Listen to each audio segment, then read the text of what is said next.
Good morning. Good morning. I want to welcome you all to the sixth Weather Perspective Animal Post-Harvest Loss Prevention Forum.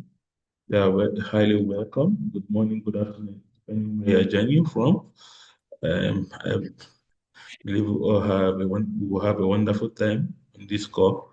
So I'll be supporting the compare for this event.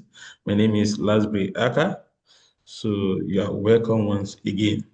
So we are going to go live. We'll immediately start with the ground rules for this event. Uh, Please, for smooth facilitation of this event, we are expected to put our mics on mute so that we don't distract the discussions. If you have any questions, you have any comments, kindly use the chat box for your comments and your questions. We are currently live streaming on Facebook for those who are unable to join the Zoom call. We're currently live streaming on Facebook. Likewise, we want to ensure a smooth discussion. We respect all opinions, keep it short and simple. We want active listening and active participation. The recording of this event will be shared after the forum for your keep. So that is the ground rules that has been established. So definitely work with these set ground rules. Remember, kindly mute your mic, not to distract the call. So move over to the national anthem. Over to you, Ria.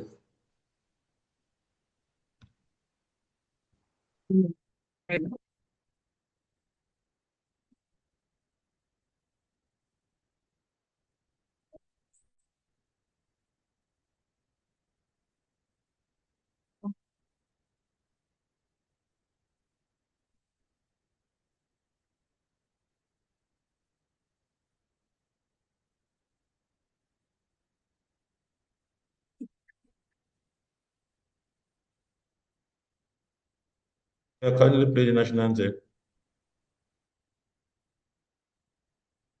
Hello everybody, I am Rahim Khan from Pakistan.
Thank you, Ria. Thank you for that. We'll start. Let me just, before we proceed, let me just do some recognitions.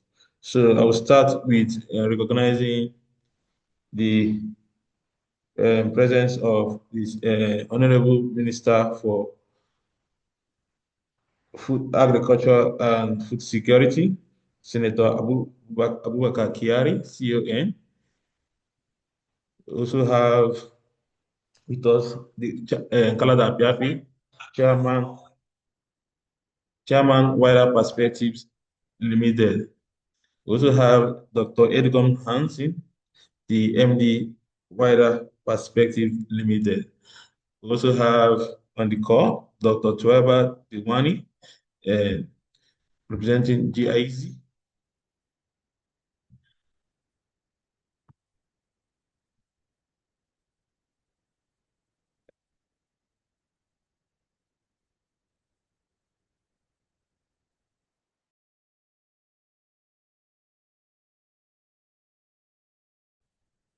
That's where you're muted, so we can't hear you.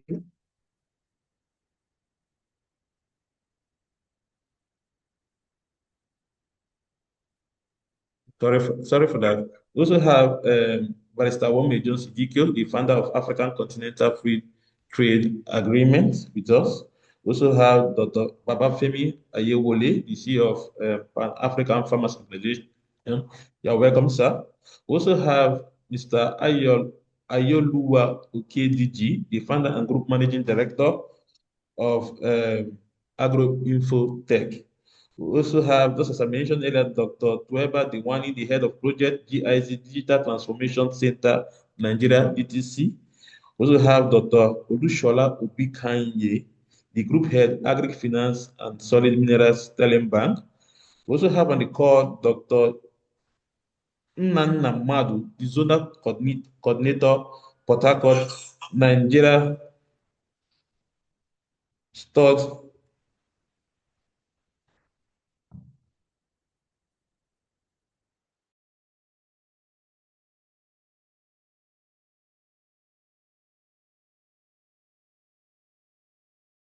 Stock Product Research Institute. We also have Ms. Quinta Odinti, the partnership lead for Helio Tractor. We also have Mr. Esson Akulo Elijah, the Deputy General Manager, Tomato Jos. We also have Mr. Ikechukwu Kingsley Amajuyi, the CEO of KRO Food, and also have with us Professor David Barineki Kabari, the Dean of Faculty of Agriculture, River State University. Just to mention, also have our partners with us here. We have Bank of Industry, BOI. We have the Foundation for Partnership Initiative with the Niger Delta, and also have Sterling Bank. We have Nigerian Stock Product Research Institute. We also have Wolf and Company Insurance Brokers Limited. We also have NOLAC Solutions as our partners and All Africa Association of Small and Medium Scale Enterprise, AASME, and also have UB Bremer Logistics as our partners for this conference. Once again, you're welcome to the Sixth Post-Harvest Loss Prevention Forum. The call of this conference is towards ensuring we reduce food loss and waste. Elimination seems somehow likely impossible. However, there should be tremendous effort get toward reducing food loss and waste. To share the forum overview, let me call on Mrs. Dr. Edgom Hansen, the Managing Director of Wider Perspective, to give us the forum overview. Over to you, Dr. Edgom. Thank you. Thank you very much, Lasprey. And I welcome everyone to this very important forum. I'll share my slide at this time. Just a minute. We're very excited to have you from today. It shows the importance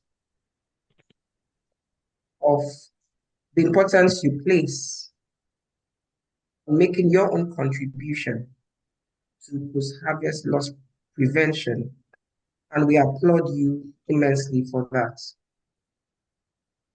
You're welcome again.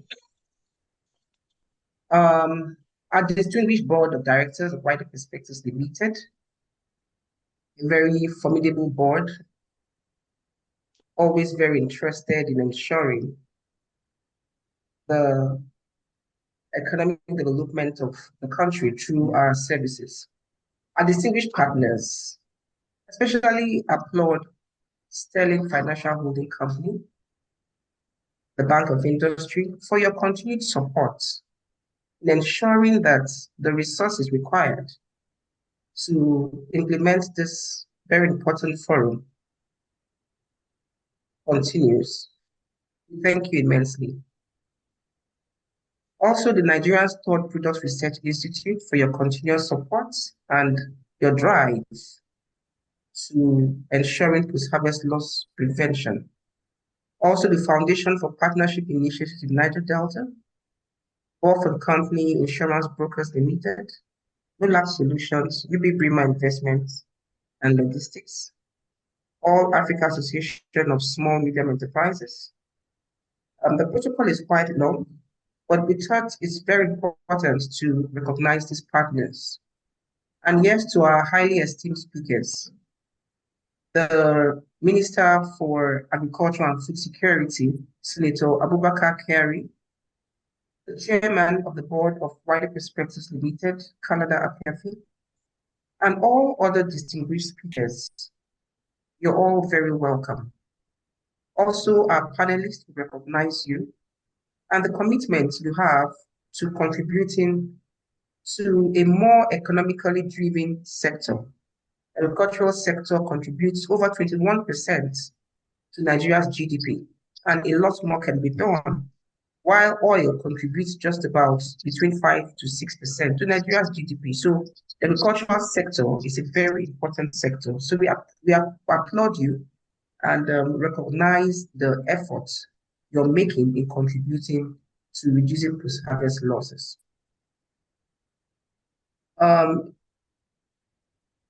I'll applaud the team to ensure you admit people and ensure nobody has to wait in the waiting room, please. Welcome to the 6th Post-Harvest Loss Prevention Forum. Our theme for this year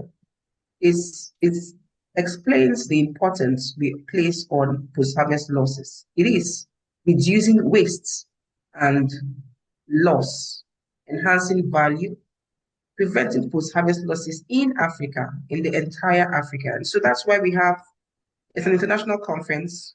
We have participants from across the globe and, of course, in Africa, because there is need for collaboration. It is not just an African problem. It is a global challenge, and there's need for collaboration.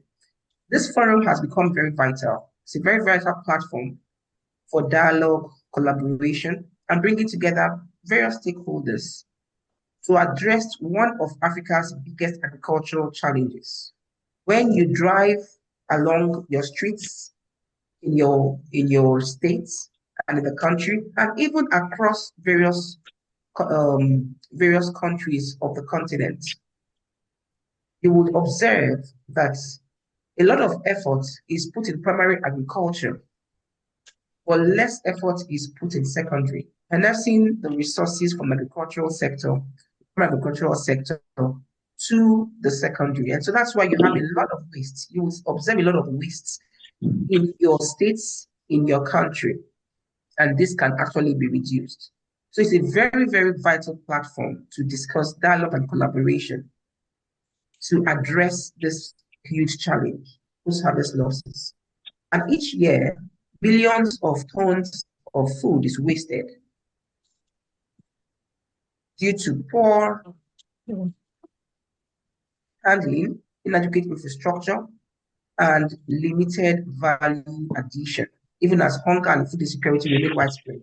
So there is hunger, there is food insecurity, but there's still a lot of post-harvest losses. Now, this is not even addressing the post-harvest waste that happens in the homes. This is from the primary on the losses end before the food even gets to the table.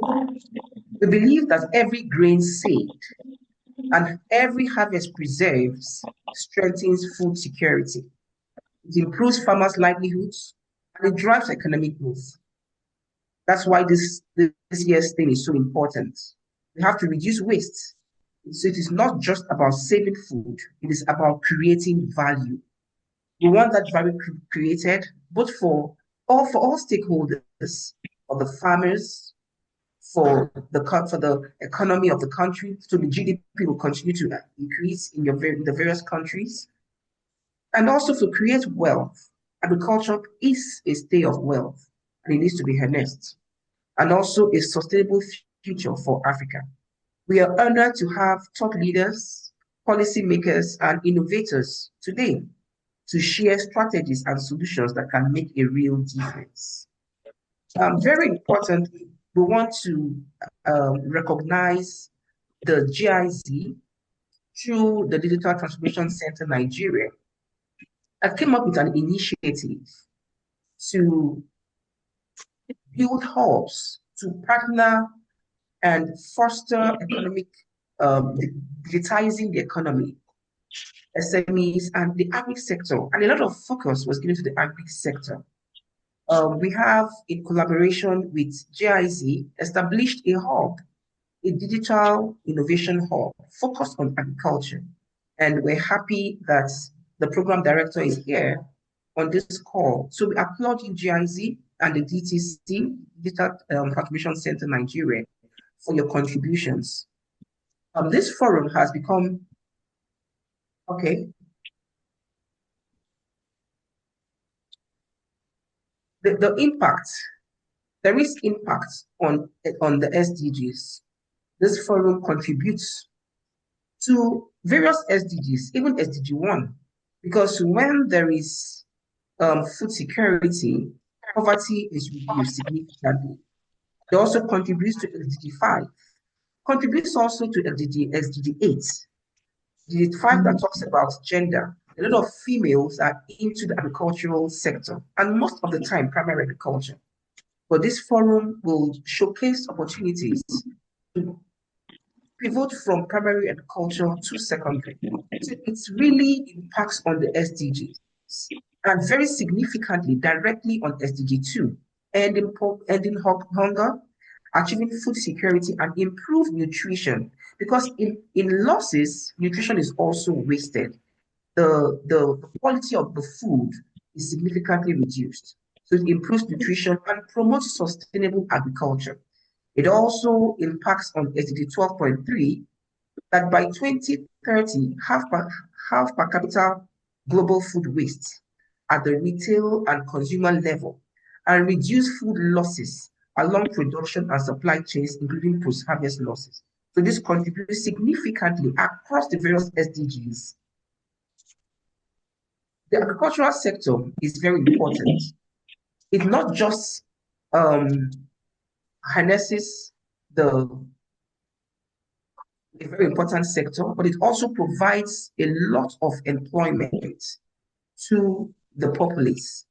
The issue of post-harvest losses needs to be tackled at the policy level, and we're very grateful that we also have the government here. This has to be tackled also at that level. According to a research by Caleb Ojewole in an article in Business Day,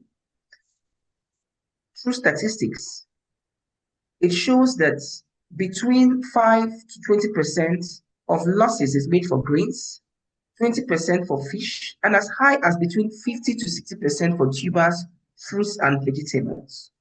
This calls for a huge concern and high focus on this sector.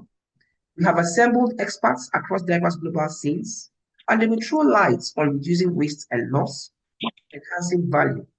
It is important to note that driving agricultural development without addressing post-harvest losses will result to increase in post-harvest waste and loss of revenue.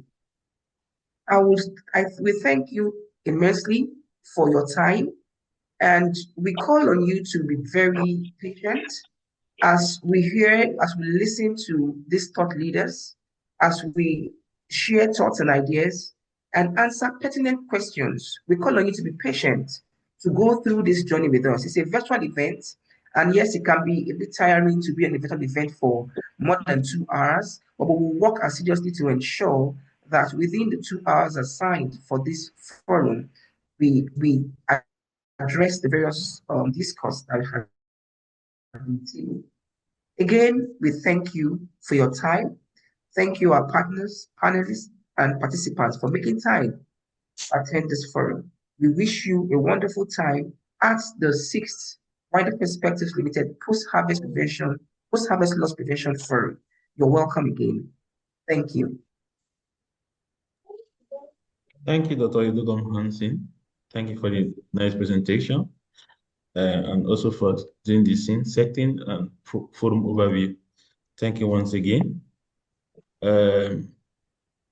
So move over. So hearing from the chairman of Wider Perspective Limited, Mr.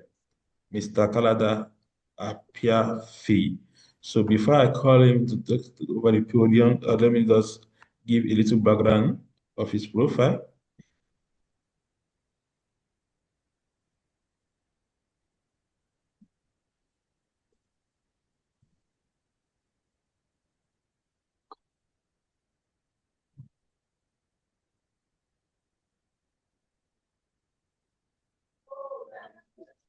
Kalada Pefe is the chairman of Wider Perspective Limited and has been in management consulting for over 40 years and trainer for over 35 years. He is a fellow of the Institute of Management Consultants and certified trainer, international training fellow, ITF, of JCI, a worldwide federation of young leaders and entrepreneurs. Center for Management Development, CMD, Nigeria International Finance Corporation, IFC, the private sector arm of World Bank, and Learning Performance Institute. He's also a certified trainer. So therefore, let's all give, you can put it on your comment, a round innovation for Canada to share his remarks on the topic, reducing poverty in Africa through post-harvest loss prevention. Over to you, Mr. Chairman. Thank you for that brief introduction, Asprey, and also for the overview by the Managing Director. Yeah, post-harvest losses. Quite a passionate topic for one. And yeah, I'm happy we've been able to, please, whoever is admitting, could the person be a bit faster so that I'm not distracted by it? Okay, so I just, one of the reasons for the interest is I see a direct link to poverty because I mean, if you look at the figures of waste, one would imagine that if those figures, I'll talk about them later, if those amounts were in people's accounts, we would imagine the difference it would make to people's lives in Africa. So, so the whole idea was many years ago, I went to a community called Yorokoto in Rivers State, Nigeria. It's reputed to be the largest fishing port in Africa, well, West Africa. And I noticed that they were throwing fish back into the water. And we all know what that implies. Once fish come out of the water, they're dead. I said, you know, and that's because, you know, they didn't have enough drying facilities and so on and so forth. We pointed it out to government. And, they were promised cold stores, but I was wondering that if they're being promised cold stores in an area where there's no electricity, I don't know if they were trying to solve the problem. So it's really a human development issue. And if we're talking about poverty in Africa and globally, then it is something that needs to be addressed to lift more people out of poverty. And like the MD said, it also relates to achieving the Millennium Development Goals. Because a lot of poverty sometimes comes out of waste. I know that I went through a program, Montanai, a Japanese program, and the philosophy behind that program is to minimize waste by whatever means it takes. So it's an issue for us, and we'll continue talking about it. And like we said, we're happy that the policymakers are also coming on board, because again, the private sector and the public sector, our philosophy in wider perspectives, that we need to collaborate a bit more to develop the country. So, like the MD said, eradicating extreme poverty and hunger. So it's a double blow. It's a cause and a consequence of poverty. When a farmer loses 30 to 50% of their harvest, that's a lot of income that they're losing, just like I talked about the fact that if the post-harvest losses are in the billions of dollars, you can imagine if those funds were in people's pocket. So it creates a cycle of poverty. And food security. Yeah. Lost food is the difference between a family being food secure and going hungry. So in my movement around, I happen to travel around the country a lot, and I see a lot of waste in the markets. I've already talked about my visit to Rokoto. I've seen waste because of traffic, and the lady kept on shouting, "Hey, what's going to happen to my fish?" Because that day, because of the bad roads, the roads are much improved now. It took us almost 6 hours to travel between Abia and River State. For those of you that are not from Nigeria, they're neighboring states. It shouldn't have been the case. So really, it's a very big, we need to relate it to poverty to give it a proper perspective. And therefore, if we can reduce post-harvest losses, we're also reducing poverty. There's a direct link. It's not an indirect link, it's direct. And then, of course, when food is wasted, it also contributes to environmental degradation. I mean, the land you used to grow the crops, if you decide to waste the crops, you could have done something else with it. I've been traveling. I've been on a trip between Kano State and Jigawa State, again neighboring states, and I saw heaps of mango, heaps. In motor parks along the way and things like that. So, like I said, I'm happy the Ministry of Agriculture is here, because, like I said, it's a joint effort. And then, of course, climate change. These things also release gases that cause problems to the environment. So it's a holistic agenda and needs to be seen as that. I'll just talk about some statistics. The MD has alluded to some of them. That in the range of 30 to 50% of total food production account for losses. So that's really quite high. And in some cases, it's as high as 60%. These are statistics, and so they're not imaginative. We're talking about statistics. And then, of course, the Food and Agriculture Organization talks about billions of dollars in losses annually. And the 2023 study reported Nigeria alone incurs an estimated $9 billion in annual losses due to post-harvest issues. So we see them in pockets. Like I said, you see them in pockets in different communities. But by the time you aggregate for the whole country, we're actually looking at billions of dollars. And if we convert that to Naira, I'm sure we're talking about trillions of Naira. So it's as urgent as it has ever been. So as consultants, we have to be constructive in our engagement. And therefore, I would like to, we would like to profess some solutions.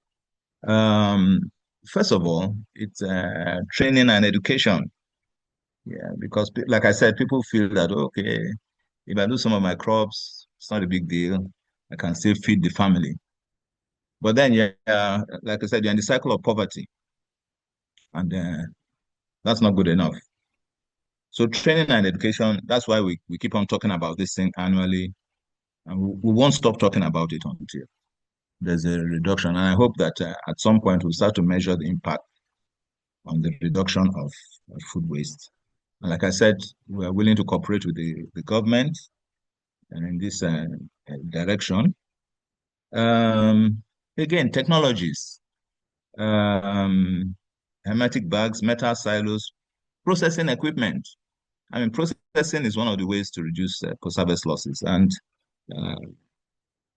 the other advantage of processing is I know a few people in our network, in our SME community, who are actually exporting. So when you process, it's much easier to export, and you've added some value. When you process it raw, it can be rejected by the time it gets into other hands, when it gets out of the country. There's a lot of research. We're not short of research institutes.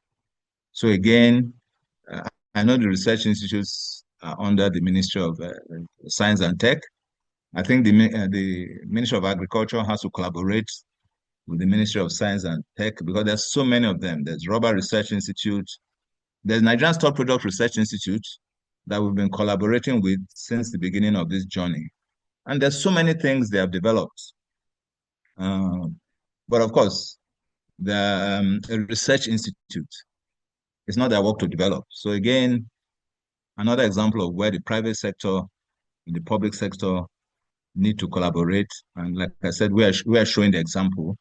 We've actually collaborated with NISPRI some years back to, do some capacity building around this under the Green River project of the Nigerian Agip company. So I'd like to stop here and or just to take action after this workshop, because that's the whole essence. Thank you very much. Thank you, Mr. Kalada, for the wonderful presentation. I think one key takeaway from your remark is that there's a direct linkage between poverty reduction and post-harvest loss. When we reduce post-harvest loss, we definitely reduce poverty, especially in this part of the continent, Africa. So thank you once more for the wonderful presentation. We also have special remarks from the Minister for Agriculture and Food Security. However, there's a technical challenge from the team, so I have been communicated that they're having some kind of constraint. So don't take our time. We'll just move over to the next section, which is the first technical discussion. So we'll call on Barrister Wome Jones Idikio, the founder of African Continental Free Trade Agreement, AfTA Roundtable. Wome Jones Idikio is the founder of AfTA Roundtable, a continental think tank of trade policy and investment experts, interpreting the content of African Continental Free Trade Area Agreement to SMEs and providing continent-wide advisory on trade policy implementation. He served as pioneer chairman of Bayelsa Business Roundtable, an affiliation of the African Business Roundtable, offering access to international organizations and peer review institutions on policy framework. You are welcome, Barrister Wome Jones Idikio. Please, you have the floor to give your presentation. Thank you. Okay, thank you, Lasbury, for admitting me. And I thank you, everyone at thank you, Wider Perspective, for the opportunity to present again. This is the second one that I'm having to make a presentation on. I'm truly honored. So my topic for presentation is reducing waste and loss, enhancing value, preventing post-harvest loss in Africa. Lasbury, I think if you have my paper, you might probably just share the screen. Help me share the screen, please. Okay, let me just do that now.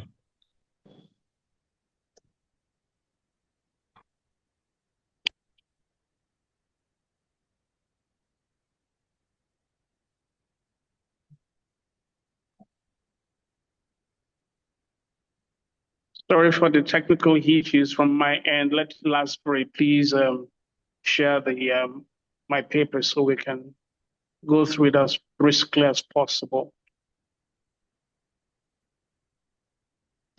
Okay, thank you. So that's the first page. That's the topic page. So I'll just go to the next page. Okay, so that's a brief of who I am. Founder, chief executive, the AFCFTA Roundtable, and then I'm also the vice president of the vice president, legal and compliance of the All Africa Association for Small and Medium Enterprises, ASME. ASME is a gathering of continental SMEs, and that's what we do. So, next slide. What is post-harvest loss? It is essentially what happens between harvest and consumption in a nutshell. So my picture basically shows harvest taking place, and then on the right side, it is on the shelf. But what goes on in between before the harvest gets to the shelf is the key responsibility of why we are here. Next slide. Okay, so essentially, on the left side, you see producers, and at the bottom, you see consumers. And then in between the funnel, you see the process that the commodities get through to get to the consumer. So after harvest, there is sorting, there is packaging, there is storage, there's transport, and then there is marketing. So if you look at the both edges, you see what happens at each of those stages, and even they can crisscross, and a lot of it happens maybe twice or more in each of those stages. For instance, during sorting, there is a lot of bruising that happens. There's a lot of decay, insects and disorders, inefficiency all happens at the sorting stage. During packaging, contamination can happen, leakage can happen, bruising can happen, and environmental impact. During storage, over-ripening can happen depending on what commodity we're talking about. Heat is a problem. Extreme cold is a problem. Disorders are a problem. Whether the goods are off flour is also a contributory factor to the state of the crop before it gets to the consumer. And then key for us in Africa, we all know this, especially in Nigeria, where we all have critical experience, is the issue of transport. A lot happens at the transport stage. For instance, over-ripening can happen. Essentially, breakages and bruises, happens at this stage. And then during marketing, you have quality losses, improper retail conditions, consumer dissatisfaction happens at this stage. And all of this combines to form what we now know and call post-harvest loss. Next slide. Okay, so again, let us try and make some sort of differentiation of what adds up to what we know as food, waste, post-harvest loss. There's food waste and there's food loss. And the diagrammatic representation here shows, for instance, food loss, like I've just talked about, happens during transportation, storage, and all of that during the planting and harvesting stages and points. And then food waste, can happen from at the home front, how we store the food in our own homes, and all of that. So making a differentiation between food loss and food waste as well. Next slide. Now, okay, so on this slide, it is very simple. This is the world. And simply put, 10 billion people will be in this world by the year 2050. This means that we will have more mouths to feed beyond what we already do today. And it will require 60% increase in food production. Take a simple representation of Nigeria's population. For instance, by the year 2050, we will have increased about 359 million people. And 79.9% of this number, which is like 287 million people, will be urban population. So what does this portend for us as a people? The world would need more food and more people to feed. So let us begin to look towards, what we should begin to do from this point on till we get to 2050. I'm certain many of us will still be alive by then anyway. Okay, so next slide. Now, next slide shows, yes, we are feeding more people, we need to feed more people.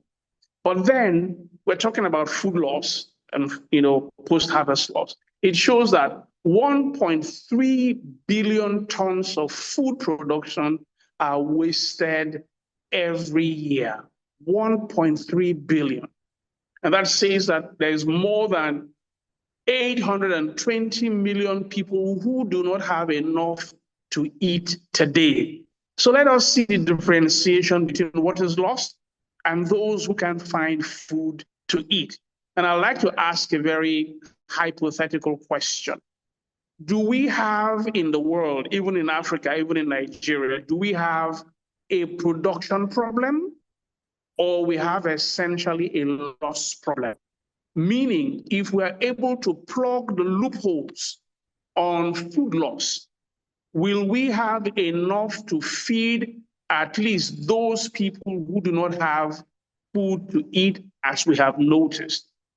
Now, if you look at it, it says that about 40% of food waste happens all along the supply chain, from production stage to final household consumption. So you can have a clear picture, for instance, of how much is lost. 40% of all that is lost, 1.3 billion tons of food every single year. Next slide. So what are the types of losses between production and consumption, the value chains of the food commodities? So on the left side, you see you lose quantity, and then on the right side, you lose quality. Quality losses, result in downgraded quantities. And then quantity losses also happens when a lot of quantity is discarded. Now, the evidence is very clear for us to see with the numbers that we have already talked about. So I don't want to bore you with too much of this diagram. Let's get to the next slide, please. So clear pictures. This is what happens between production, between harvest and consumption, food waste at the field and all of that. So we are very familiar with lots of these for most of us that go to the market or go to the farm. Next slide.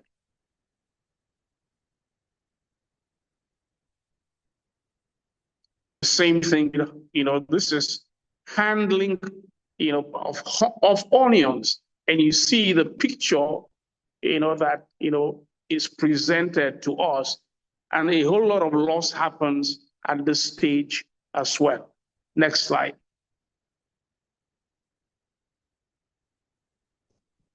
So I'll be a bit swift because of time, but, these are pictorials that, gives us the perspective of how food loss happens. Look at the truck that is, the heap of pain that is there. You already see how much loss is happening. On the right, because of bad roads, you see the truck has overturned. So this is the kind of loss that we experience, and we know our terrain, and that's what we contend with. Next slide. So we ask ourselves a huge question. Can Africa actually feed the world? It means we have potentials. Now, what is that potential? The potential clearly says that Africa has 60% of the world's remaining uncultivated land.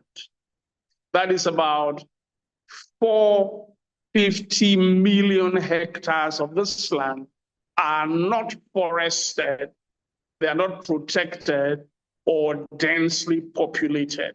So that is huge. 60% of the world's remaining uncultivated land is in Africa. That is the potential that Africa has. And 65% of Africa's workforce is employed in agriculture. I don't want to bore us with the figures. We have all the rivers that is essential for irrigation. And, you know, the picture is pretty huge for us as Africans. But beyond this potential, what happens in harvest, in production?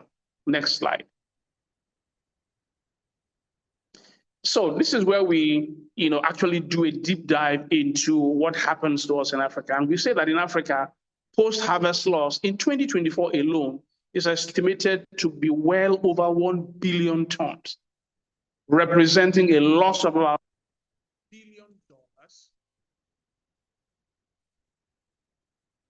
$1 billion, $4 billion annually. This is significant.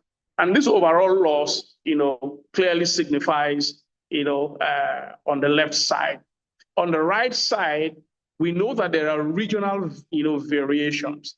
We also know that, you know, in Africa, between Nigeria, Ghana, going through from West Africa to East Africa to Central Africa to Southern Africa, they're very different, but we all experience exactly the same thing. So it affects fruits, vegetables, tubers, and pulses. And the specific examples, for instance, in Nigeria, post-harvest loss for grain, like it has been said, can range from between 5% to 20%, while tubers and fruits can actually experience up to 50 to 60%. The causes are known. Factors like inadequate storage, poor handling, climate variability, unpredictable rainfall, flooding, drought, all of these contribute to post-harvest losses. So the impact on farmers, we all know, the scale of these losses significantly affect food security, economic development, and the livelihoods of millions in Africa. Next slide.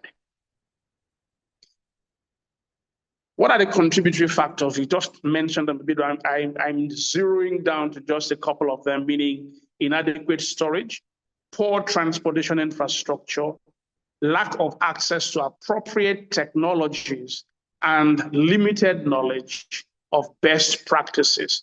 So it is essential, for instance, in dealing with this issue, to target regions with these specific challenges and probably more of these, which are crucial for maximizing the impact of the interventions that we seek. Next slide. So why do we need to deal with post-harvest loss? It is very simple. For purpose of food security, which links with economic sustainability.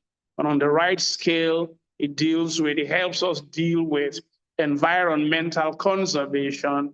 And then, like has been spoken in the past by the MD and the chairman of Wider Perspectives, it helps us, you know, with meeting our sustainable development goals targets. Next slide. So focus regions for targeting post-harvest loss reduction in Africa.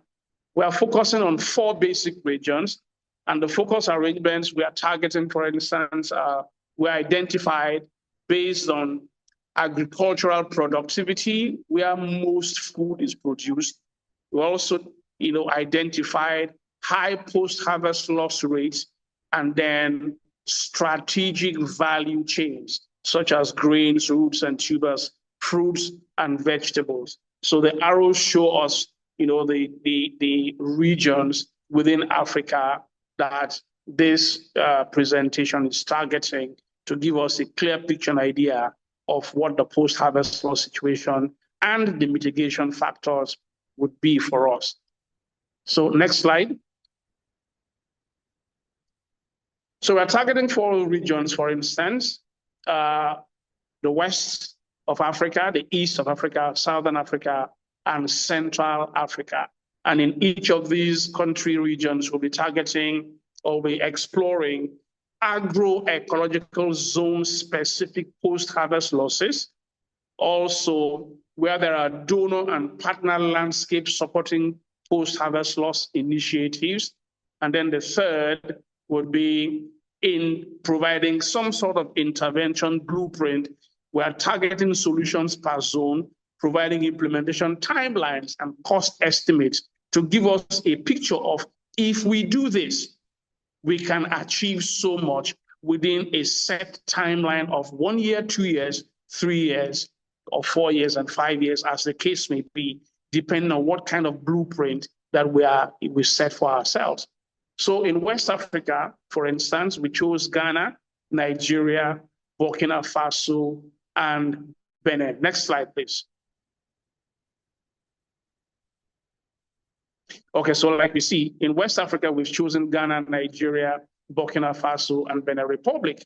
So in Ghana, for instance, we chose the agroecological zones.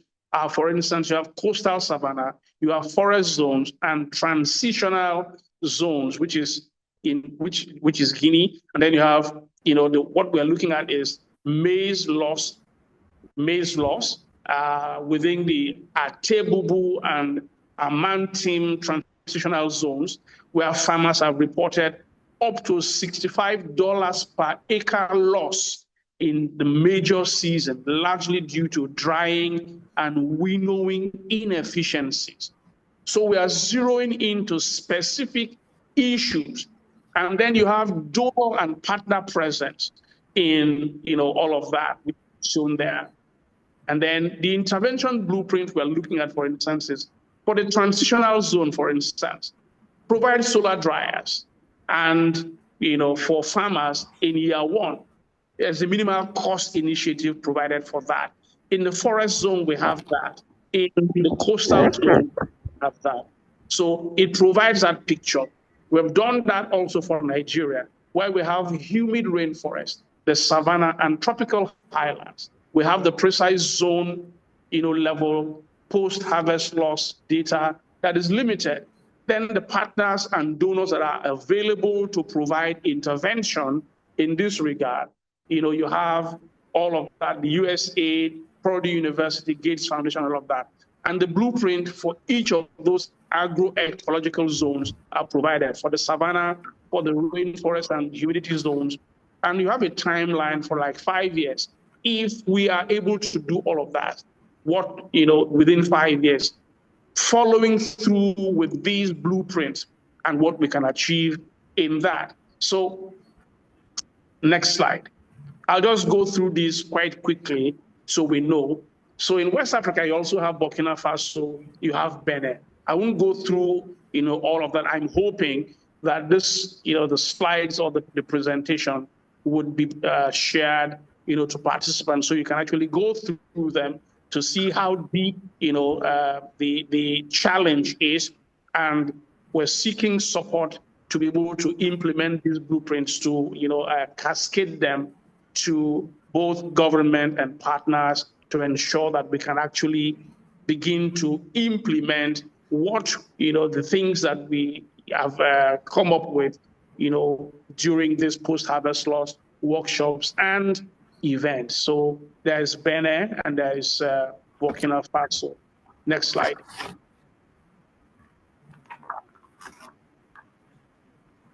So in East Africa, we chose Kenya, we chose Ethiopia, Uganda, and Tanzania. Kenya has, highland zones, the Rift Valley, arid, semi-arid zones. And we identified mango losses from between 39 to 52%.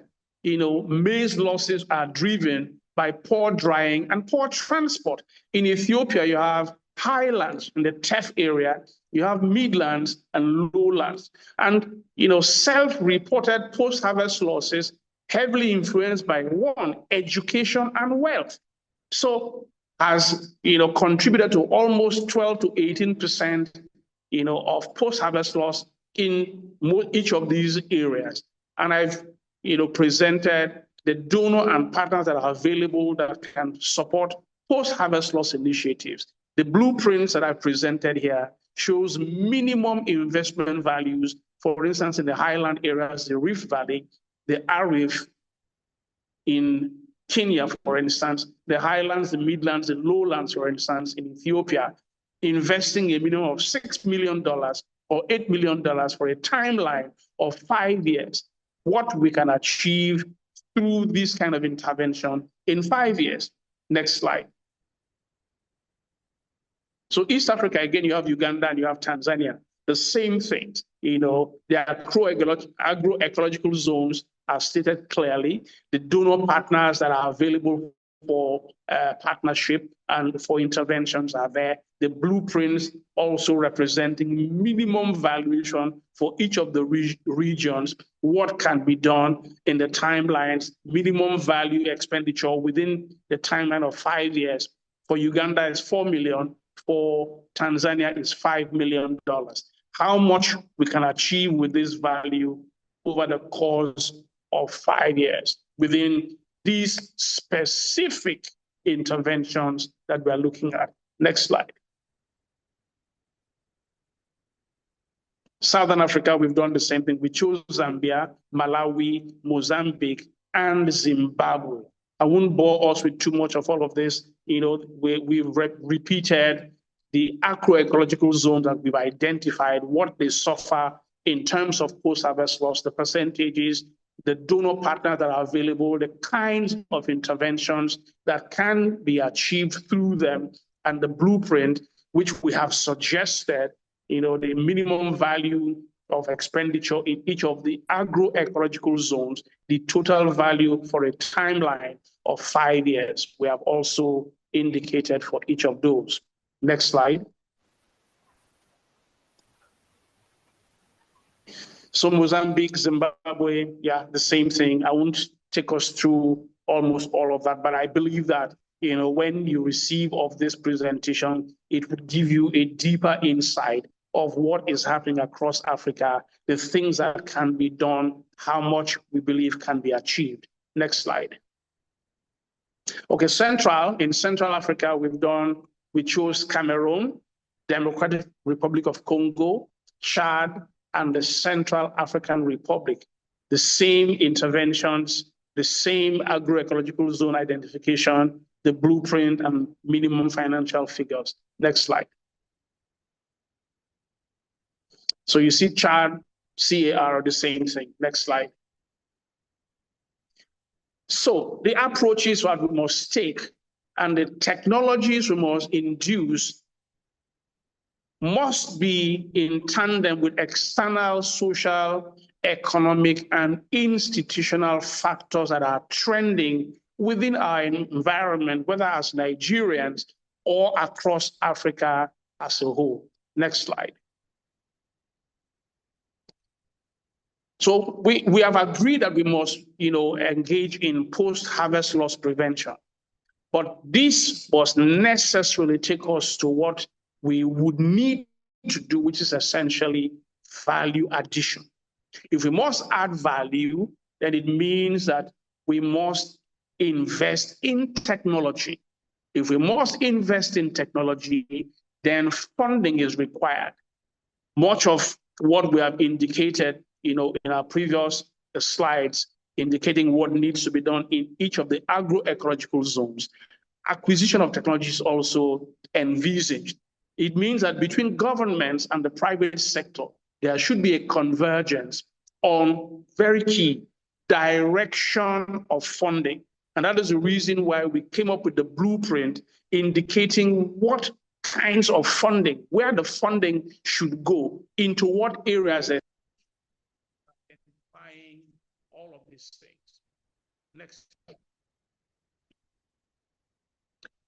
So, tackling the challenge. Next slide.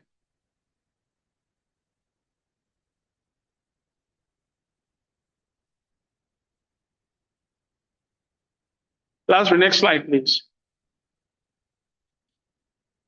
So if we must tackle the challenge, there are key things that we must do, essentially best practices.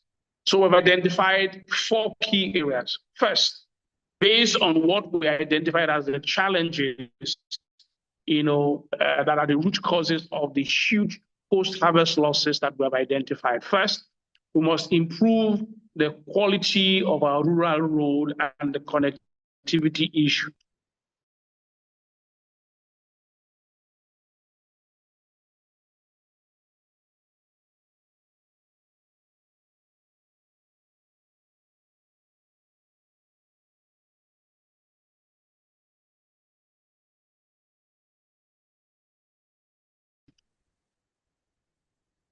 Is Mr. Womack still speaking?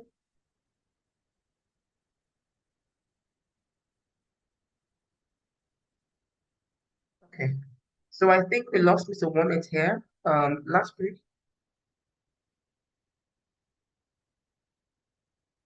I would suggest we move on to the other. We'll share the slide with everyone so we can move on to the other aspect. Yes. Thank you. And lastly, we'll also drop the program on chats, so that you can have reference to it and make reference to it. Can you hear me? Okay, yes, Mr. Mohammed. Hello? Yes. So because of Am I audible?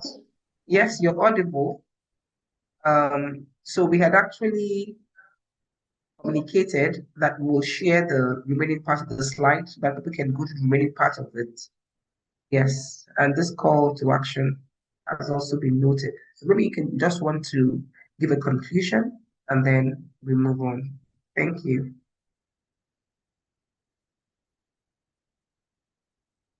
Okay, the dog is out again. All right, so let's just move on, please. Thank you.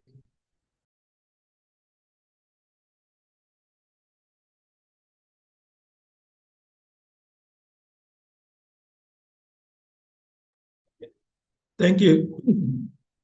Thank you, Barrister Mohammed, for this impactful presentation. I think the slide, as earlier communicated, will be shared to all participants after the event. Hello, Ellen, are you on the call? Ellen Adebayo. Okay, let's continue. So we'll move over to the next presenter, Dr. Babafemi Oyewole. He is the CEO of African Farmers Organization, PAFO. Dr. Babafemi Oyewole is the Chief Executive Officer, CEO of the Pan-African Farmers Organization. In this role, Babafemi leads an organization that represents over 80 farmers and 73 national organizations spread across 50 countries in Africa with several partner institutions across the globe. Babafemi is a tri-sector professional with 3 decades of experience in corporate leadership, including over 10 years in the agricultural sector, working with farmers and farm organizations. He will be speaking on exploring business and economic opportunities within the post-harvest loss prevention value chain. You are welcome, Dr. Babafemi.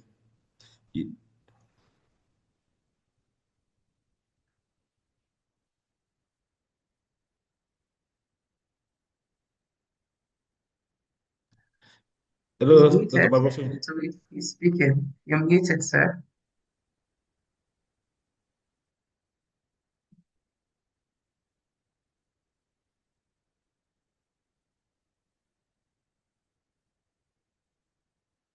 Okay, so I think last week you can proceed to the next person to save time, and then when he comes back, we'll go back to him.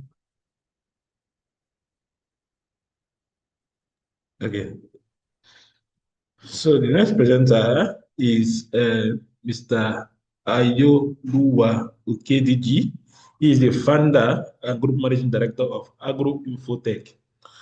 Ayo Oluwa is a dynamic entrepreneur, corporate strategist, and agribusiness consultant with almost 2 decades of experience as an expert and pioneer in leveraging technology and innovative business models to transform agri-food value chains, driving digital transformation, sustainable growth, and innovation in Africa's agri-food sector.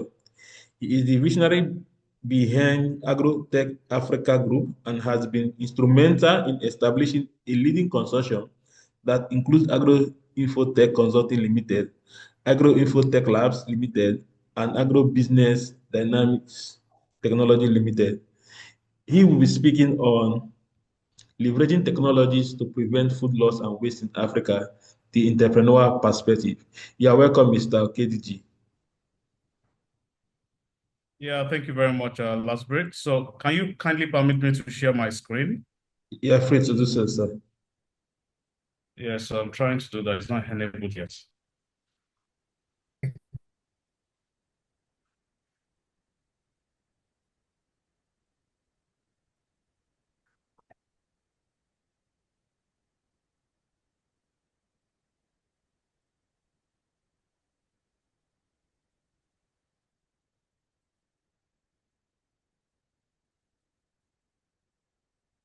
It's still disabled, so please kindly enable the share.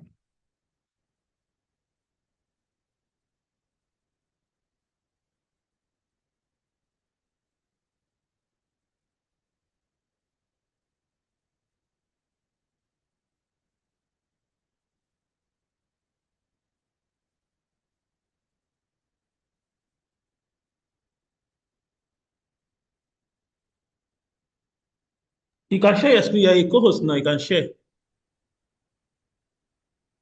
I'm still unable to share, so Please do your check. Check Ayoluwa Okediji.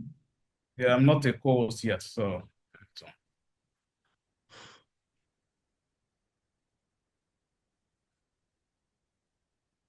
Yeah, you have not made him a co-host. He's still a guest. Just made him a co-host. Oluwa Okediji.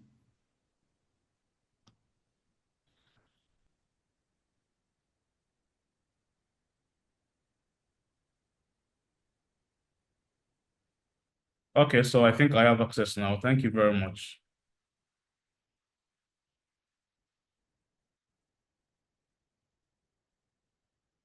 So thank you for the opportunity to be here today. As introduced, my name is Ayoluwa Okediji, and I represent the team. I lead the team at Agro Infotech Africa Group,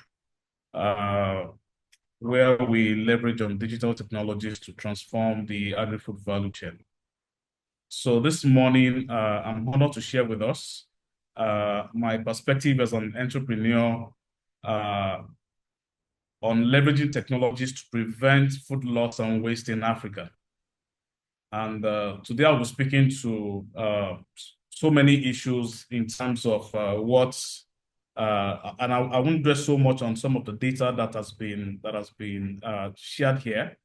I also want to stand on existing protocols as I begin this process. So just as another introduction about what we do. So Agro Infotech Africa Group is a consortium of 3 companies, and majorly what we do is that we leverage on digital technologies within the agri-food value chain. We have what we call our group solutions framework that leads from digital innovations, data infrastructure, business development, and providing an enabling environment for stakeholders within the space. So please, in admitting people, I don't know if it can be monitored, is affecting my sharing abilities here. Thank you. So Africa loses, about 48 billion of food annually. And this data is a bit obsolete because it's well over 10 years. And I know that some of the presenters have spoken to some of the key data points, but yet Africa spends over $85 billion on food imports every year. We don't lack food in Africa. What we do is that we lose it. And it's a paradox of abundance and scarcity which defines our agri-food system. But the question is, how do we stop bleeding value and start building resilience? So there are some key metrics here. About 30 to 50% of food produced in Africa is lost or wasted along the supply chain. Nigeria alone loses around 3.5 trillion annually. And it depends on what dollar exchange rate you're going to use. But if you use around 1,500 naira to $1 today, that's around 2.3 billion US dollars. Fruit and vegetable losses can reach up to 40 to 50%. So from every wasted crate of eggs or rotten basket of tomatoes, it represents not just lost nutrition, but also lost jobs, investment, and even dignity. So we should ask ourselves this question: why do we lose so much? We are losing so much because we have weak points along the chain, from the farm, the storage, the transport, market, even to retail. And this is, being possible because we have poor storage and cold chain systems. Our aggregation and logistics systems is very weak. We have low traceability standards. The financing and insurance gap is very wide, and we have a lot of market fragmentation. So technology offers some hopes, and technology is actually a turning point if we're able to leverage on it in order to be able to curb all these problems that we have identified. So traceability and compliance by leveraging on traceable QR codes or blockchain systems to make sure that we can trace from input to production and back to the market. Smart aggregation and value addition is very important. If we're able to aggregate farmers in clusters and we can, provide targeted region-based value addition solutions through having a kind of a mix of cooperatives and corporation hybrid balancing, smart aggregation and value addition can actually help us to curb this menace. Waste to value, we should be able to also transfer, items like our crop residues, peels that is coming from maybe tubers like cassava, yam, and all of that, and we can repurpose it. There are so many technologies for this. We can repurpose this, in livestock feed and other things that this can be made use of. Data and AI, if we're able to predict demand and storage optimization, it can actually help us to be able to curb some of these menaces that we have actually identified. So we are looking at a $50 billion problem, but we should be seeing it as a $50 billion opportunity. And I'll be sharing 3 market lanes. From an investor perspective, it is important for investment to redirect towards cooperative equity and financing. If you have so many banks today, they are not willing to loan money directly to farmers because they cannot be guaranteed of, getting their money back. But one of the things that we have worked on is that we have realized that when you work with cooperatives, because of the group guaranteeing that happens within cooperatives, most times, money is being paid back. Entrepreneurs need to really delve into cold chain systems, logistics, storage, value addition, and repurposing this waste for other uses. Policymakers must be able to, support compliance-driven trade policies in order to make sure that, we curb this menace that we're discussing. Standards are the new subsidies, and compliance is the new currency of trade when we leverage on technology to achieve this. Now, reinventing collective agribusiness. So when farmers are grouped together in cooperatives and they are able to, leverage on the cooperation strategy to run what they are doing. So what I'm trying to say is that farmers cooperatives can start to own processing plants. They can start to own value addition facilities that they can co-share amongst themselves. And they can have their own brand product in the marketplace and not just, produce alone. Standard adherence must lead to compliance points. We should start to incentivize farmers that are producing well, and technology offers hope in this regard. If we're able to incentivize production practices, and they're able to earn compliance points based on their farming practices, this can lead to them having access to social benefits in terms of having access to insurance, pension, and other social benefits that can actually better their lot. Farming zones and processing clusters, like I mentioned in the first point, will lead to a lot of jobs, branded and premium markets when we're able to leverage on some of this thing. And I should mention that we piloted this in Oyo State with poultry farmers. And presently, we work with 18 cooperative of poultry farmers that has around 600 member farms. And within a 6-month pilot period, we're able to trace over 1 million eggs within this time period. So this hybrid model unlocks scale, market access, and farmer dignity. And this is proof that, when we leverage on clustering, compliance, and technology, it unlocks scale and dignity for our farmers. So we should also ask ourselves this question: is it possible to have a zero loss Africa by 2040? So within the next 10 to 15 years, is it possible for us to have zero food loss? Yes, it is possible, but we must ensure the digital inclusion of at least 100 million farmers across the continent. Cooperative cluster-driven platforms must be promoted and must be created. Renewable powered cold chains is important, and we must leverage on technology to make sure that we leverage on artificial intelligence in order to make sure that our compliance scoring and reward system is effective. Africa's future trillion-dollar economy is not in oil or minerals. It's actually in the food systems. So when farmers win, nations win. Innovators must build for scale and not just pilots. Investors must bet on compliance-driven agribusinesses, and policymakers must incentivize technology adoption and not just handouts or subsidies, as we call it. Food producers must have a value-first mindset, because when farmers are grouped together, they benefit from that economies of scale. And farmers are not the only group. So farmers are the only group. Since you have your thesis, Please kindly manage the feedback, please. Thank you. So farmers are the only group that AI will not replace, but rather it will make them much more efficient. So as I close, once again, I thank you for the opportunity to be able to share this moment with us, and I wish us a wonderful deliberation. Thank you.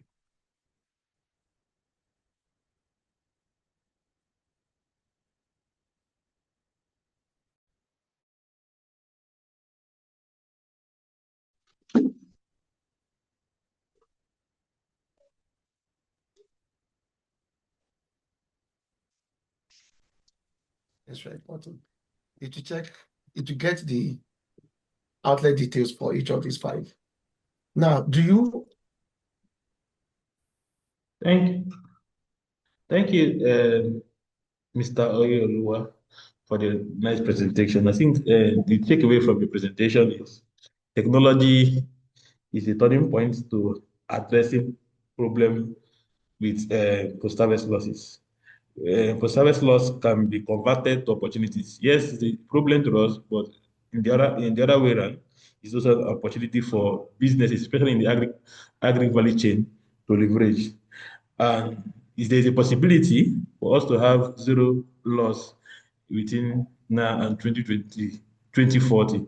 So it's just for us to invest in technology and leverage and see the problem as an opportunity to be raised. Thank you so much, Mr. Ayoluwa, for the fantastic presentation.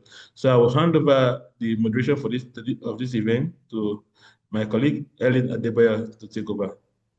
Ellen.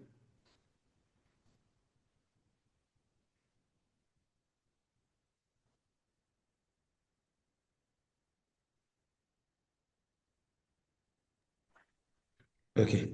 Since she's still having some technical challenge, I'll just go on. So we'll have next presentation from our partner, Dr. Tweba Diwani. She is the head of project GIZ, Digital Transformation Center Nigeria, DTC. So Dr. Tweba Diwani leads the Digital Transformation Center, DTC Nigeria, the flagship digitalization initiative of the European Union, EU, and the German Federal Ministry for Economic Cooperation and Development, BMZ, implemented by the Just Gazette Food International Zamenabe GIZ. Dr. Diwani is a seasoned leader in sustainable development and innovation diplomacy. Her work continues to advance inclusive economic growth and digital empowerment across Africa's largest digital economy.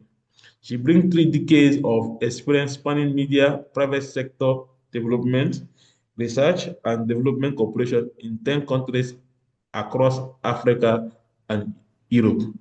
Dr. Tweba Duane will be sharing insights on GIZ-DIH initiative in the agri sector in transforming a resilient rural economy in Africa. You are welcome, Dr. Tweba. You have the floor.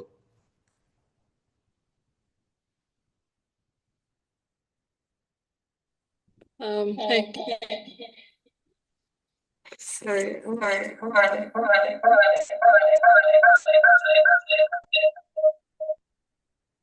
I'm going to have to move from this. Sorry.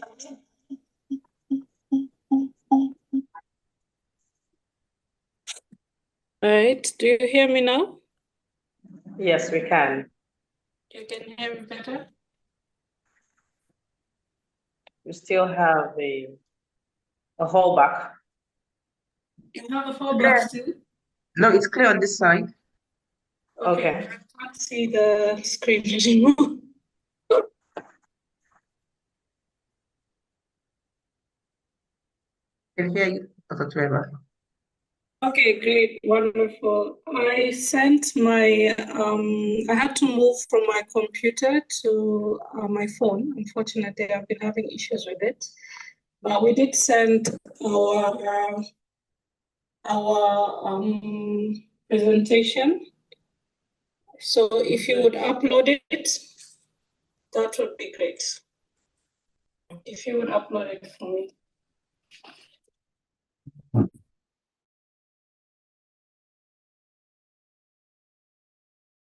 Okay, a minute. Let me just work on that. Let me just do that.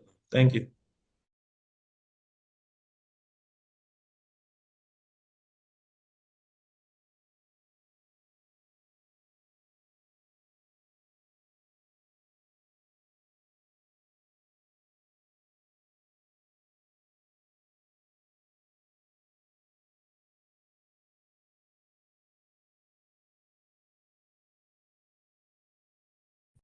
So since I'm on my phone, it's a little difficult for me to upload things.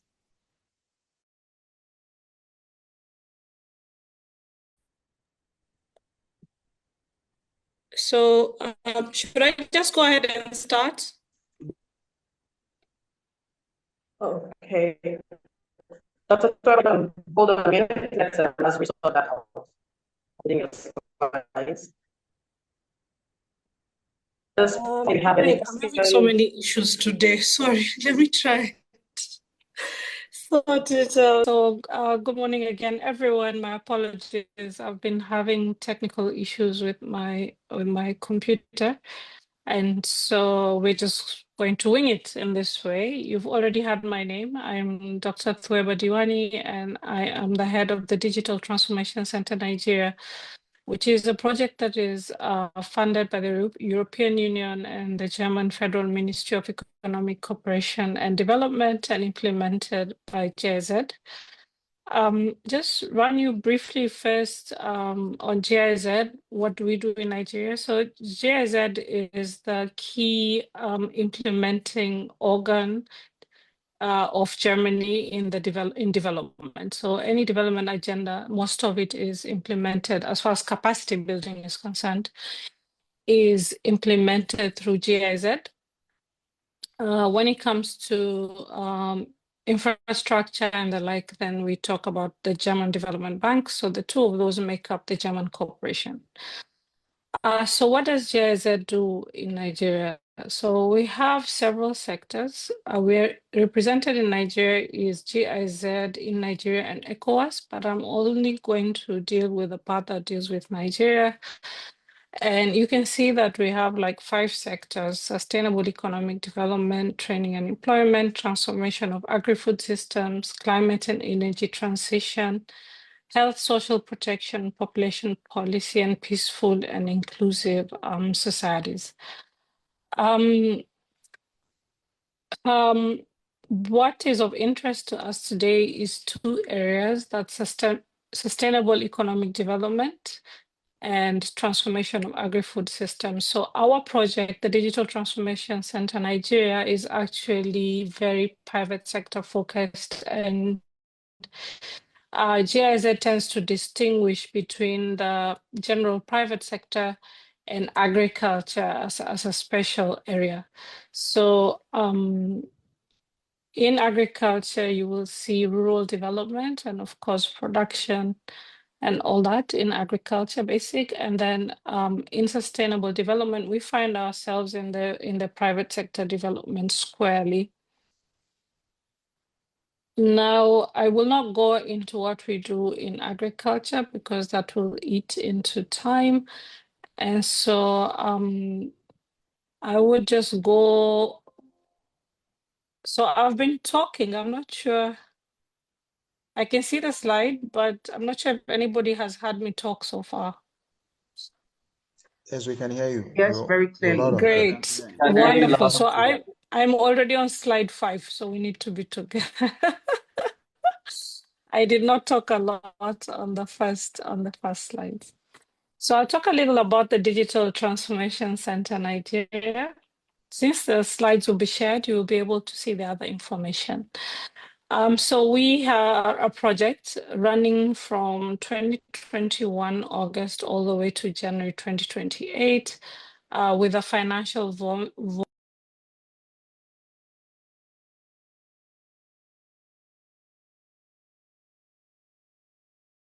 Trevor, you're muted. Yeah, somebody muted me. Sorry. It's okay. So we have a financial volume of 20 million, split almost equally between the EU and the BMZ. And our key implementing partner is the National Information Technology Development Agency. So GIZ is implementing over 20 digital transformation centers across African countries, Asia, and even Europe. So we are one of them. We're in the network of those digital transformation centers.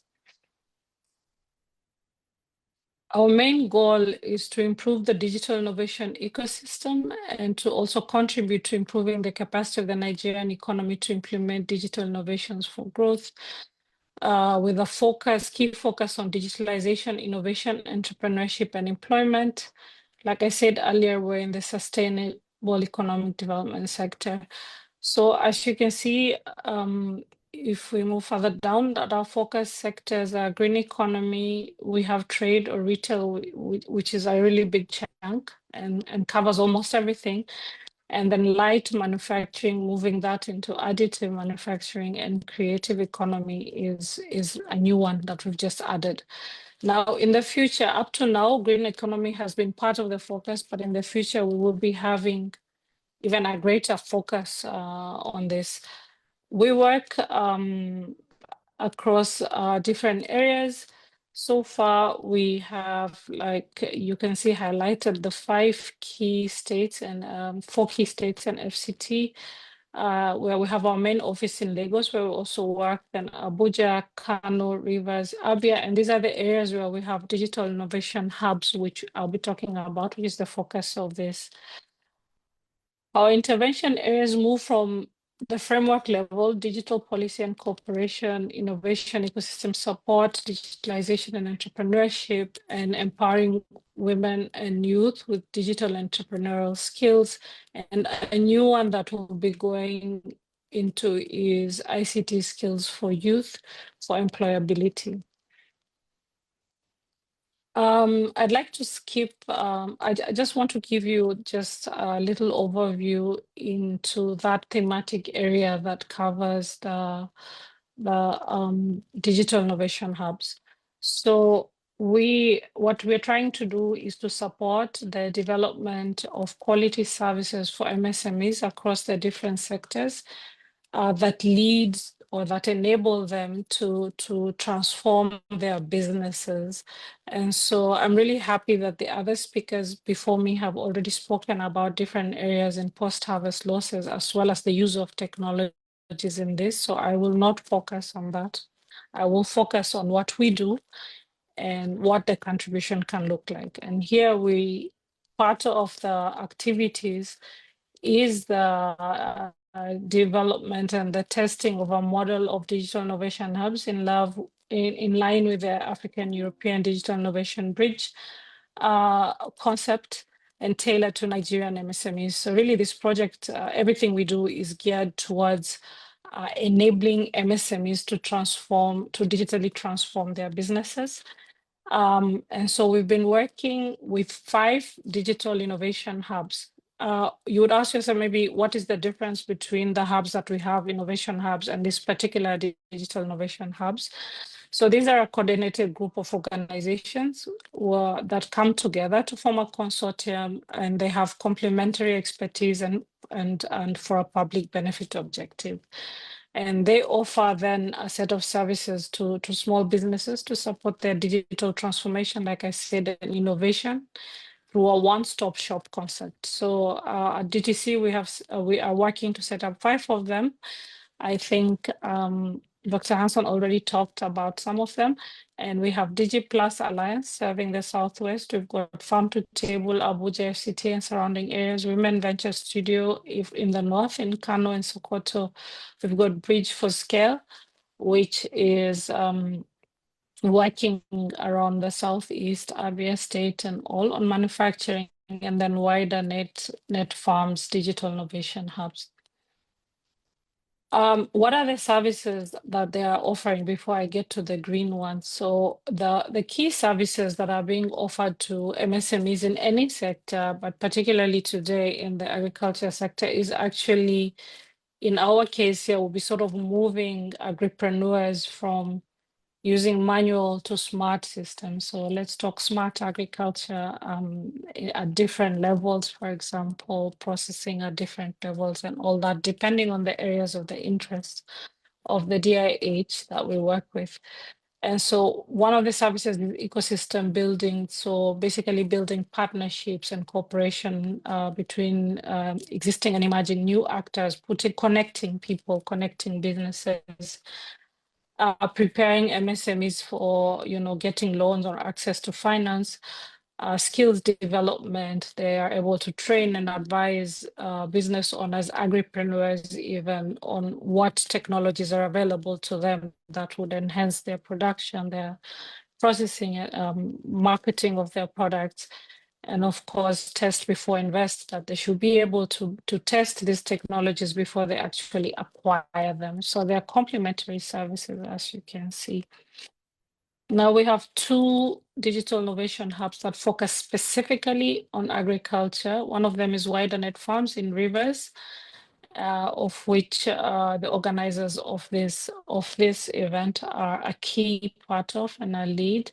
And Wider Net Farms aims to enhance agricultural value chains of cassava, palm, and cocoa in the Niger Delta by providing digital solutions to address key challenges such as post-harvest losses, limited access to finance, and market access. Whereas Farm to Table, which is the F-type DIH, is also a partnership of 3 organizations that centered around Abuja FCT, with the Abuja Chambers of Commerce in the lead. And they are focused on supporting agro-ventures in North Central Nigeria with digital solutions to, again, reduce food loss, improve market access, and empower women and youth in agriculture. So you see, it is not so different, but they are supporting different value chains and different target groups. Now, what could Wider Net Farm or even F-type doing? One of the things that they're looking at, and for which we started equipping them with, apart from understanding the concept and implementing the concept of the DIH and making it live, is geospatial services, for example, right? I mean, with a drone, we can easily help farmers be able to better plan their land use and manage it and see what's going on, for example, just as an example. So we have technologies that can help plan better, monitor better production, and all that, access to finance facilitation services. They also serve as a bridge between agribusinesses and financing institutions, because they have to talk the same language to be able to transact, right? And I'm sure many of you know how difficult it is for agripreneurs to get loans or to get financing, because they're dealing with perishable products, and so they need that support to be able to learn how to do that. So they also, this service would also then help agribusinesses to secure needed capital for growth, expansion, and technology adoption. I'm not saying that this is the solution for everything, but the beauty of a digital innovation hub like this one is that they can pull in all the actors necessary to support agripreneurs. They can work with agricultural research, bring them closer. They can work with startups. They can pull everyone in together. In that space that they have, or with their coordination, a farmer could easily access multiple services without having to alone go everywhere and tackle everybody individually.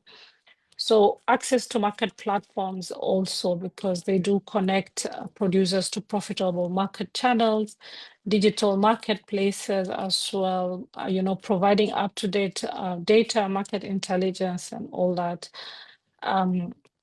Capacity building and skills development, they're able to train on digital skills, as well as equipping other stakeholders with the knowledge and skills to thrive in a modern agricultural economy. And this is just so important in this space. And if you can plan well and target well, then chances are you will also be able to improve your profitability, increase your income, and all that, and contribute to less waste. In all our interventions, as far as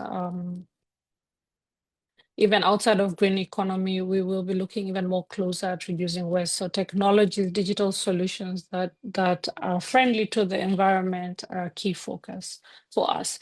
And just as an example to add on as I start moving towards the close of my presentation, I'd like to talk about our startups in the green economy. So we've accelerated 31 startups who are with digital solutions that are interesting for Nigeria. So locally developed digital solutions.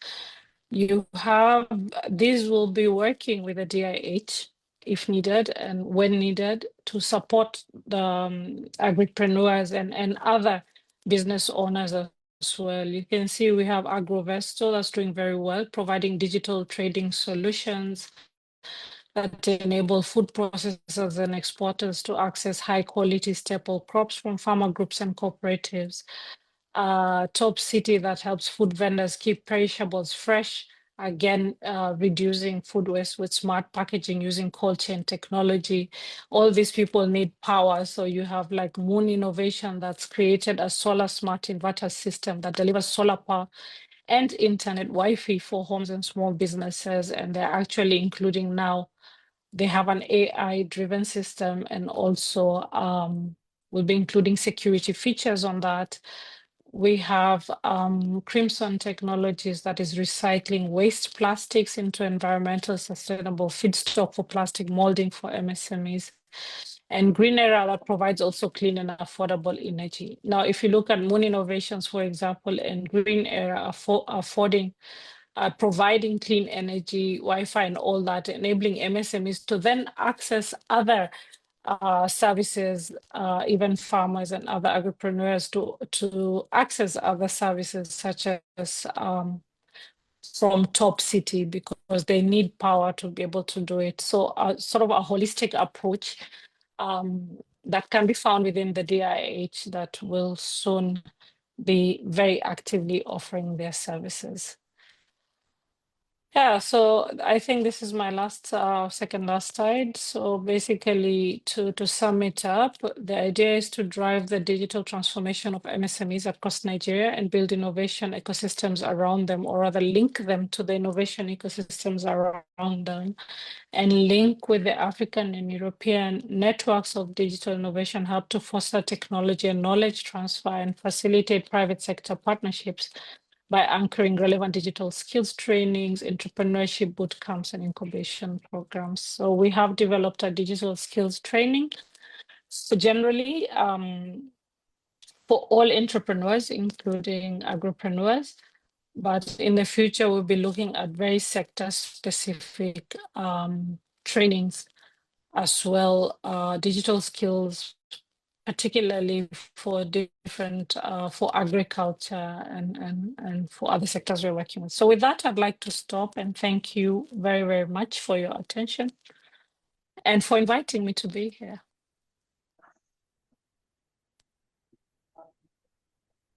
Thank you so much, Dr. Twaiba Dewani. Thank you for that very detailed presentation of how digital technology can be applied and how it's being used and what you've done so far in the organization. Thank you so much. I'm very certain many people have a lot of questions to ask, wondering, for those who have been wondering how AI is going to take over agriculture, now you have been able to bring it down on how this can be managed and how it can be used in agriculture and not to bother. Thank you very much. So going ahead, please stay back. Dr. Dewani, please stay back, okay? Because we have questions coming in and we'll take that after the session. Thank you so much. So going ahead, we also have the Group Head, Agri-Finance and Solid Minerals, Sterling Bank. He's going to make a presentation titled Exploring Access to National Cities, focusing on food, loss, and waste in Africa. Dr. Olushola has over 2 decades in spanning agricultural finance, product development, corporate strategy, financial analysis, credit administration, and product management, among other roles in the banking sector. He has been involved in several agricultural business projects, and he will take the center stage shortly, as he has done a lot to schedule delivery of mandates within the triple constraints of time, cost, and scope to meet the client's needs. So, Dr. Olushola Obikanye, please take the center stage. Thank you very much. Good morning, everyone. Audio check. I hope I can be clearly heard. Loud and clear. Thank you very much. Is anyone helping me to share the slide, or should I do it from this place? Please share from your end, sir. Okay, thank you. Thank you.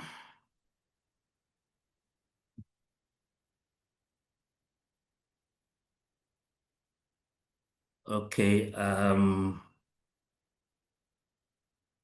Can you please confirm that you can see my screen? Yes, we can see your screen.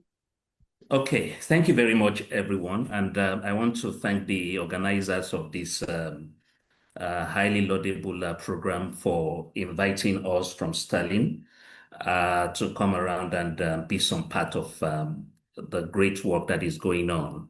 I will start by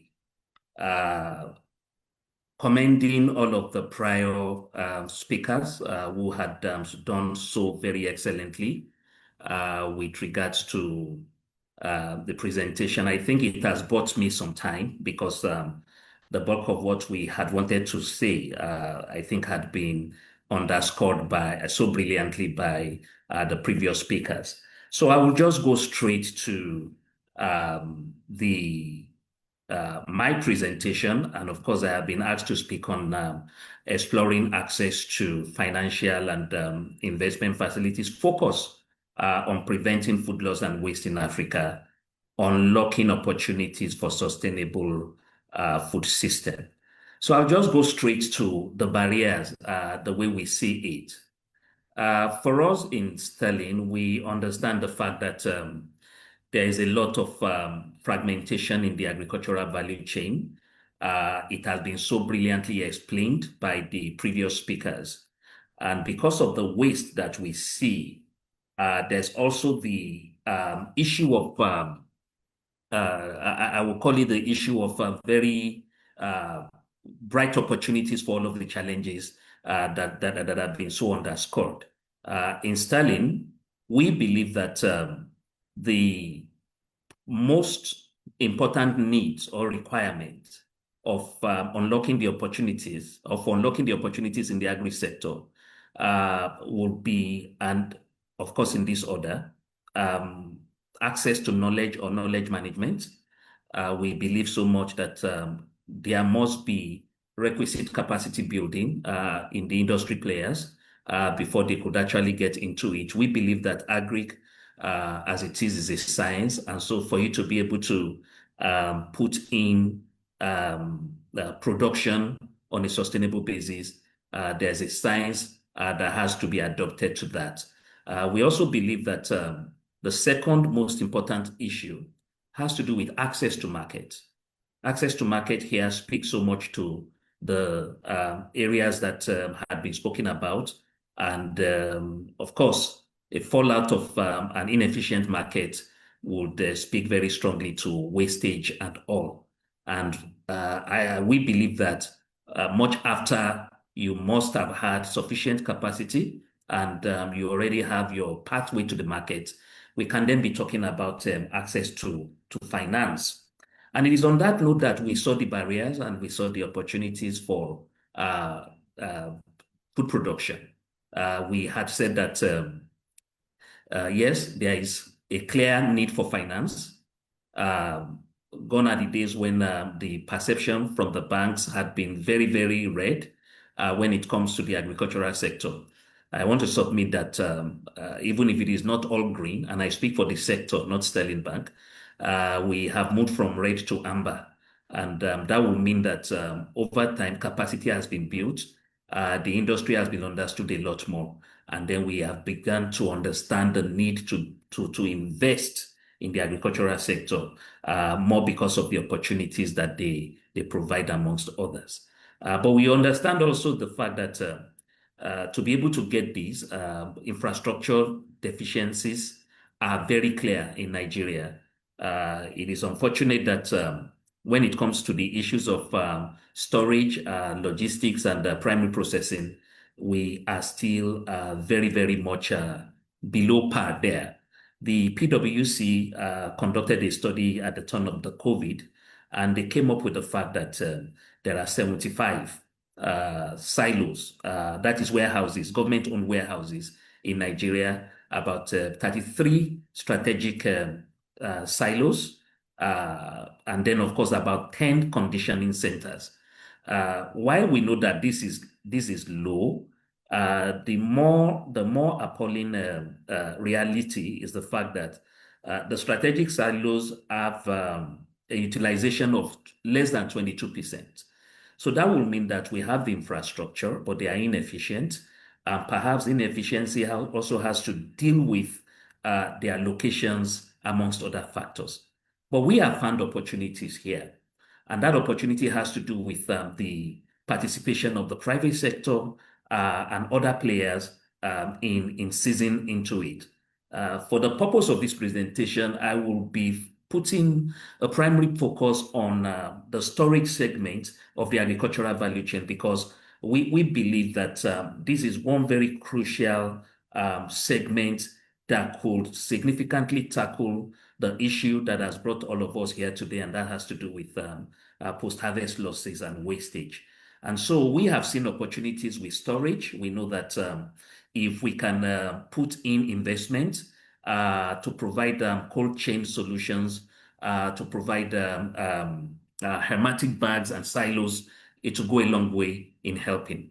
Then in the issues around transportation and mechanization, transportation and farm mechanization, and of course logistics, we also see a very good opportunity there. If we can put in refrigerated vehicles along certain roads, having profiled our food regions, we believe that it will significantly impact on productivity because it will just minimize wastage. Then, of course, we understand the fact that we now need to digitize that process.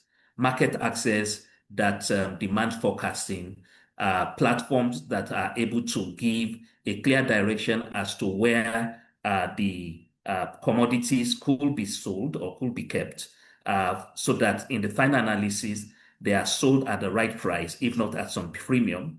We see that opportunity. So investment in digital platforms is an opportunity. And then primary processing and value addition is also an investment that we have seen as a bank. An opportunity we have seen as a bank to be able to reduce wastage, especially along perishables, veggies and all. And we are also, because of our belief in the green finance, the green climate smart agriculture, we believe that we now need to drive renewable energy, try and invest in solar off-grid facilities in a manner that will be climate friendly, and we can then take it on from there. Sorry. Okay, so this is our investment thesis. We have seen the hotspots. We have seen the areas where the challenges are. Like we said, it's storage. And with these particular challenges, we have seen the opportunities.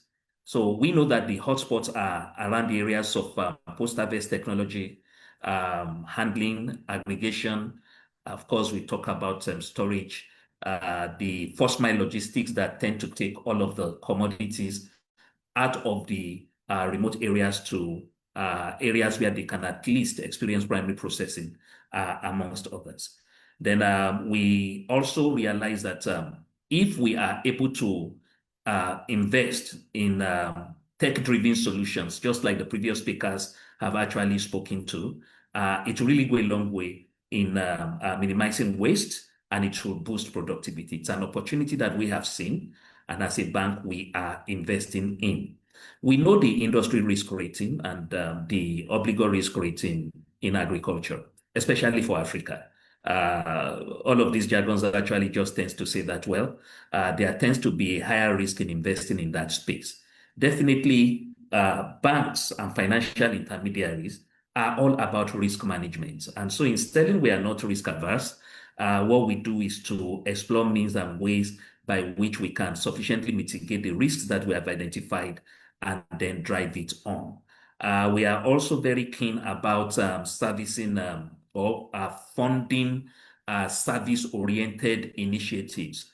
For example, the cooling as a service model. I think it is very popular in our part of the world, and it's something that we are doing very, very well. We see that for us to be able to reduce loss, food loss, there is a need for us to have a thriving, that is a nation to have a thriving economic growth. When it comes to reducing food loss, what we will see in a very clear way is a growing economy, a more stable food security system, and of course, a more resilient climate. And we know that the various stakeholders are actually up and about in trying to make sure that this is done well. For the avoidance of doubt, the stakeholders we have identified in Sterling are those in charge of our policies to ensure that they enable incentives and they put in certain policies that are stable enough for the private sector to thrive and to have confidence in the economy so that they'll be able to invest. The financial institutions must continue to provide mitigants to ensure that risk sharing the risk metrics are well managed, and risks are properly shared. And then, of course, we have quite a number of investors in the agricultural space. To just quickly wrap up, because I know that I have a very short time, we also have the farmers. What we have tried to do here is to ensure that we go for the types of funds that we think will suit the segments of the value chain that we have so very well recognized. We have recognized blended finance that would help in providing highly concessionary interest facilities. We are also in possession of green finance, and this is in partnership with the relevant institution to ensure that, again, green finance is also availed at a concessionary rate. We work with the development partners and impact investors just to ensure that we get the kind of affordable lending that are very friendly when it comes to risk management metrics to the players. And then, of course, we have continued to recognize the increasing roles of our microfinance institutions. These are the areas. My next slide just speaks to the areas where we have found solutions and where we have played. We're talking about horticulture, dairy, legumes, and tubers, and of course, fisheries. At some point or the other, we have provided various bouquets of financing to these particular facilities. They are all forms of storage or processing facilities that have significantly played a role in conserving food and reducing waste. All of these ones that we have actually put in here are places where Sterling as a bank has invested. Finally, we have also engaged in partnerships with various stakeholders to help de-risk the various projects that we are doing and the risks that we have identified. We will continue to leverage the partnership of anchor companies to be able to reach the smallholder farmers as affordably as possible. Blended financing, I think, is one major type of financing that Sterling continues to drive. And of course, the interest drawback incentives, that comes with some of the credit risk guarantee providers. We've also leveraged that to ensure that risk is sufficiently mitigated. And of course, when we talk about issues around insurance, warehouse receipt system, they are all sure mitigants that Sterling continues to look at in ensuring that we continue to deepen our investment in the storage segment of the agricultural value chain, thereby ensuring that we have reduction in waste and we have a boost in productivity. For brevity of time, I will stop here. I thank you for listening.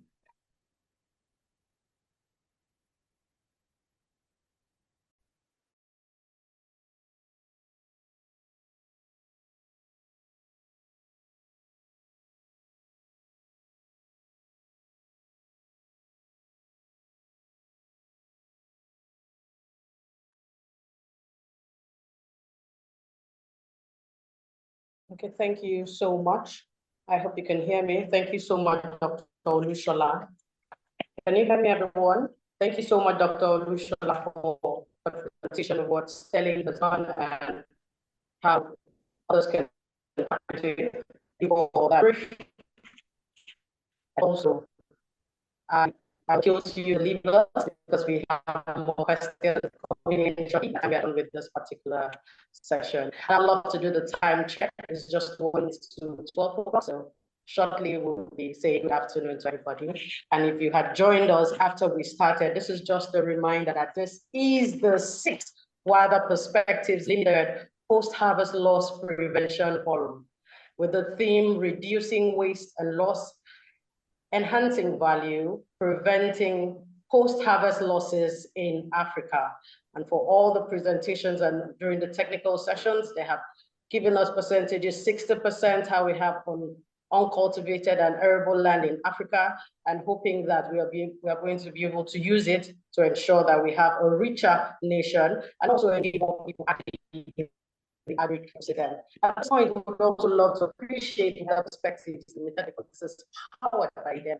And for 4 decades, what perspective has stood strong like an Iroko, offering deep-rooted expertise in sustainable development, economic analysis, strategy, and talent management. So now we understand why they have brought us in here today with like minds. We have policymakers here, we have agribusiness leaders, we have entrepreneurs and agripreneurs, and also investors here. So interestingly, this promises to be a very rewarding time, and we appreciate you for being here so far and encourage you that we also have more sessions coming in shortly.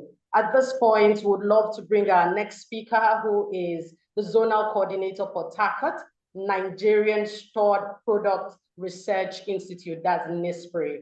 Please welcome the Zonal Coordinator, Dr. Nana E. Mandu. She will be making her presentation titled Innovation in Stored Product Research, Developing Climate Smart Agro-Processing and Storage Solutions for Smallholder Farmers in Africa.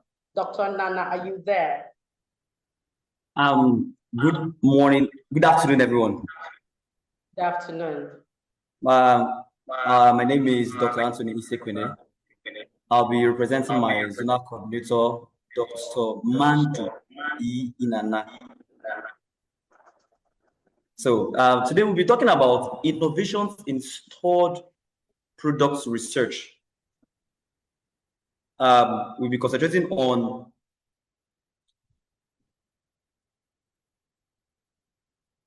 developing climate smart agro-processing storage solutions for farmers in Africa. Can we all see the screen? We can see. Oh, okay.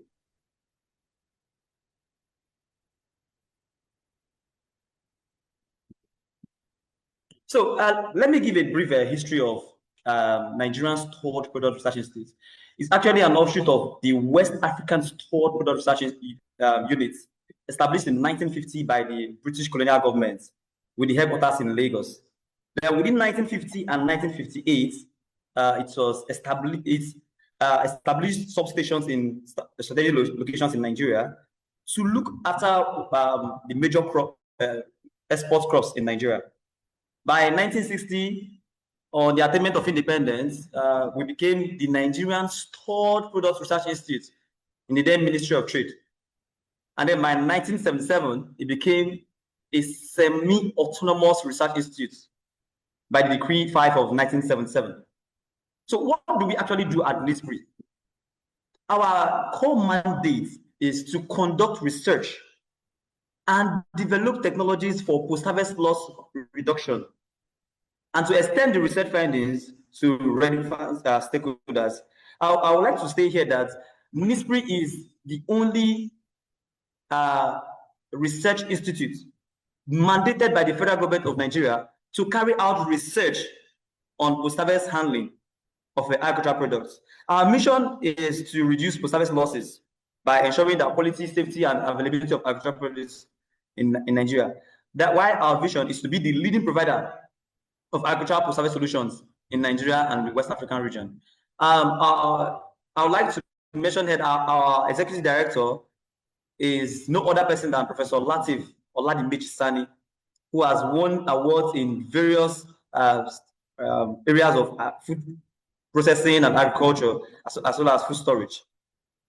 So I would like to, first of all, show us a brief picture of what actually goes on in post-harvest, sources of contamination in post-harvest in the field. So you see people drying products, agricultural products by the roadside, drying on bare ground, bikes, cars passing on top of people who are drying their products in the communities, birds feeding on the ones they can feed on, and people actually standing on them. So these are sources of contamination to our agricultural products. Now, what is the importance of post-harvest management? One, to prolong the shelf life of farm produce. We've been talking about, since the beginning of this conference, We've been hearing about the percentage losses, 40%, 50%, and the rest of them, and the billions of dollars that these losses are worth. So when we actually work on trying to save these products, we prolong their shelf life. Then we also assure that these products are available all year round. Furthermore, while we ensure the post-harvest of handling of our products, we produce these products in other forms that are acceptable to consumers. Then also to attain stable prices for farm produce. It is not a story to everyone listening to this. In major parts of our markets, if you go there in the morning, the price you buy egusi in the morning will be different from the one you buy in the evening. The price you buy in the morning for tomato is different from the price you buy in the evening. But when we work on post-harvest handling of these products, and there is enough, the prices will be stable. Now, going to our topic, climate smart agro-processing and storage solutions. What do we mean by this heading? Now, climate smart agro-processing and storage solutions refer to integrated strategies and technologies aimed at improving agricultural processes and storage in ways that are resilient to climate change while boosting productivity and reducing greenhouse emissions. Now, these solutions support smallholder farmers who are the major reasons for this conference and other food producers by 1, reducing post-harvest losses and food waste. 2, increasing the efficiency of resources used like energy and water. 3, utilizing energy sources such as solar power. 4, minimizing reliance on harmful chemicals during storage. 5, ensuring longer shelf life, which we have also already mentioned, and then contributing to climate change adaptation and mitigation goals in agriculture. Now, NISPRI has been able to divide post-harvest technologies. Like I mentioned earlier, our major mandate is to carry out research on post-harvest handling, and then using our findings, we develop technologies. Now, we've been able to develop 3 categories of technologies. 1 of them is the handling, 2, processing, and then the 3rd aspect of our post-harvest technologies is the storage. Under our handling, we have plastic crates and iFish box. For processing, we have smoking kilns and dryers. While for the storage, we have the silo, the hermetic containers, NISPRI dust, and our cold chain facilities.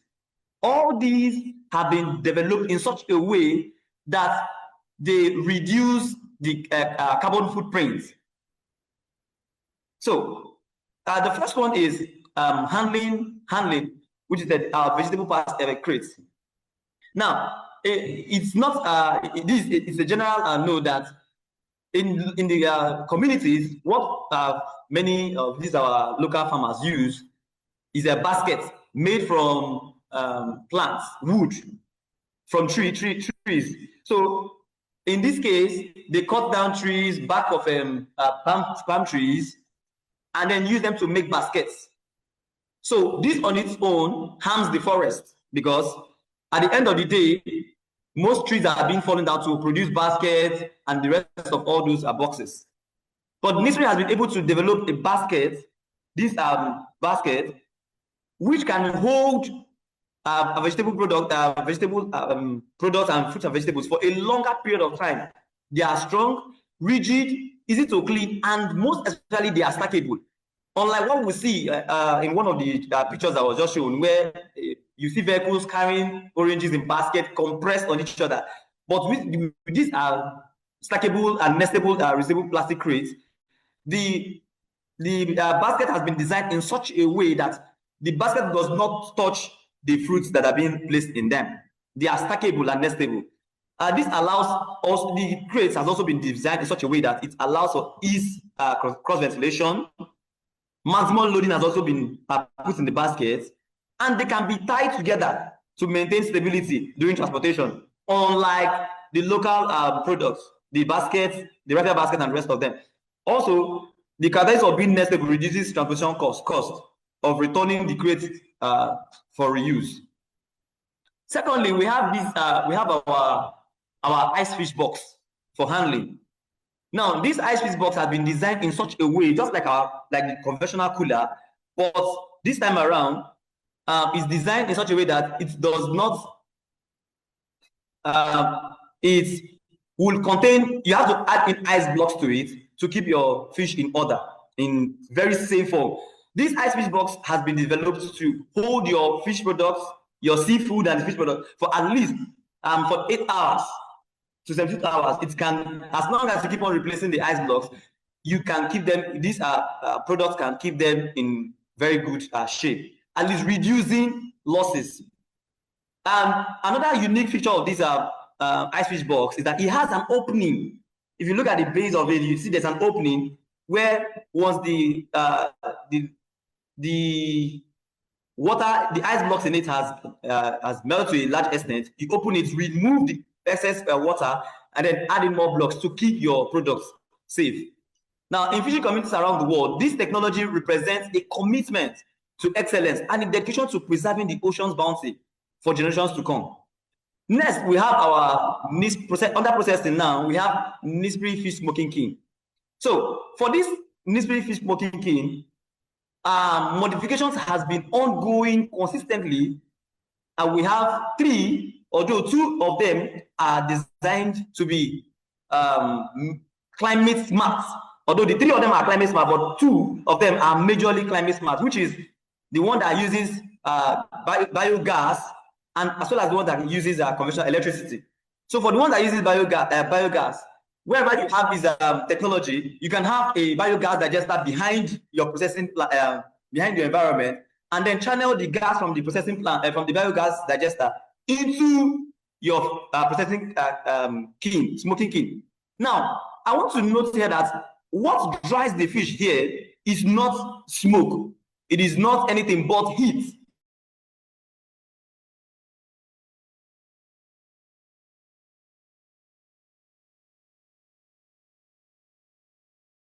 Now, this heat generated from your gas and from the coils, electric coils, dries can keep the fish from smoking kiln. Is that it has an oil collector tray where the oil collected from most of the fish that we dry in Nigeria, which is like especially the catfish, has oils in it. So once this oil is collected, there's a hose behind this smoking kiln for collecting this oil. Now, the next is our multi-crop dryer. The multi-crop dryer, let me mention again, for the smoking kiln, this smoking kiln, it's majorly used for fish, meat, and livestock products. This machine is smoking kiln is used for drying them. But when we talk about this multi-crop dryer, the multi-crop dryer is used for designed for dehydration of any kind of crop. Any kind of crop at all. This multi-crop dryer is used for drying them. And like I also mentioned again, it is climate smart in the sense that it is powered by 1, electricity, and 2, gas. This gas, like our research has been conducted, can be gotten from your renewable sources, which is our biogas, which like most of the waste we collect, instead of allowing them to decay and release gases into the atmosphere, causing green gases and the rest of them, climate change, these gases can be collected, fermented, and then used for drying of our products. For the variation that is designed with coil, you can as well attach a solar panel to it and then be using it for your drying of your products. Now, we have the next under processing is our parabolic shaped solar dryer. So for our parabolic solar shaped dryer, this is an enclosed environment that uses direct heat from the sun. So there is no external source of heat for this except sun. So like the topic says, climate smart. This technology is climate smart, and our studies have shown that you can get as much as 60 to 70 degrees by the heat of the day inside this, and it can be used to dry any of your crop products, any one at all. So instead of drying by the roadside or on top of anywhere, your kitchen and the rest of them, allowing contaminants, once you put them inside this aseptic environment, your product is 100% safe and sterile, and there will be no contaminants in them. Then next is our inert atmosphere silo. For these our silos, they have been designed in such a way, different capacities, to store our products. For cowpea, 100 metric tons of these inert silos can store your cowpea for as much as 24 months, sorghum 36 months, paddy rice 36 months, and wheat for 48 months. And then it has been designed in such a way that your products are transferred using an auger into this. Now, the process of storing this is in such a way that nitrogen is introduced into this silo. And now, like we usually say, when there is oxygen, there is life. But when you introduce nitrogen, it kills off any living parasites, pests inside it. So making sure that your products last for a longer period of time. Next is our hermetic steel drums. Hermetic steel drum, like I said, these are products. Our products are all climate smart. The internal aspect of this drum has been coated with a product, an organic product that helps to prevent the survival of organisms as long as you fill the drum to the brim. Now, the seal containers or watertight fitting lids are also added to it. There's a rubber attached to the top of this hermetic steel drum that prevents air from going inside it. Now, the hermetic technology creates a barrier against moisture, oxygen, and mitigating the risk of mold growth, insect infestation, and fungal contamination. As a result, grains and seed remain viable for extended period of time, reducing post-harvest losses and enhancing food security. Like I mentioned earlier, this is climate smart. Climate smart in the sense that no form of heat that affects the environment comes in here. Next, we have our NISPRI dust. Now, I'd like to mention here that during our first post-harvest connect conference, the executive director, Professor Latif Sani, and the Minister for Agriculture and Food Security commissioned these products for use. It is a non-chemical product that is used for storage of grains, dry products. So the application is very simple. There is no skill needed for the application, and it controls major pests and insects. I will also make notice here that it's not a chemical product. It's gotten from the environment. So it has been designed in such a way that it's not a harm to the environment, and it does not also harm the human body, even if consumed, because it's made from the diatomaceous earth. Next on our technology is our I'm almost done. Is our solar powered cooling technology, or such concept. So this is a pure solar powered cold room used for storage of our fruits and vegetables and also meat products. This is our product, the one at our Kano station, and we hope that this is going to go around all parts of Nigeria if there's a collaboration to get it to them. Now, we also have other non-chemical storage options like the PIGS bag and the zero fly bags.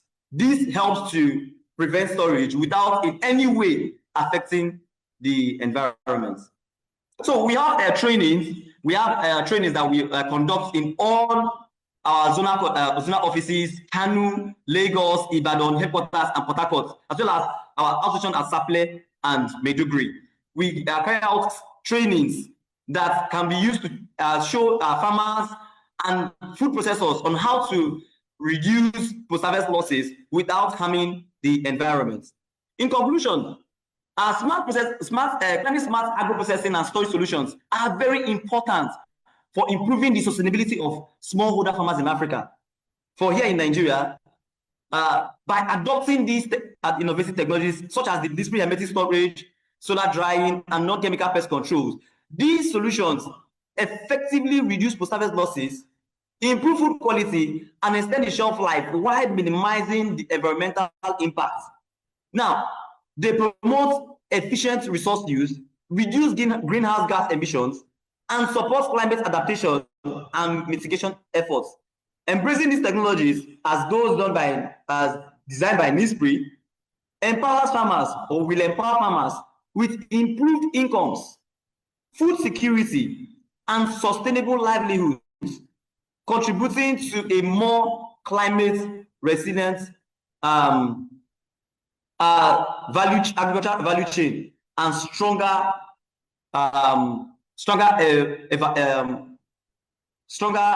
rural economics. Thank you very much.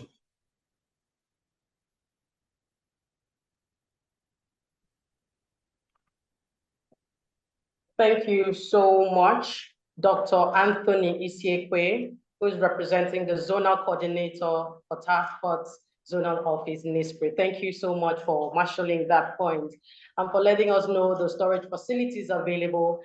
And truly, I hope we get more partnerships so that farmers will not run at a loss. Because the staggering number of over, thank you, sir. Because the staggering number of over 40% of waste of farm produce going to waste is a large number.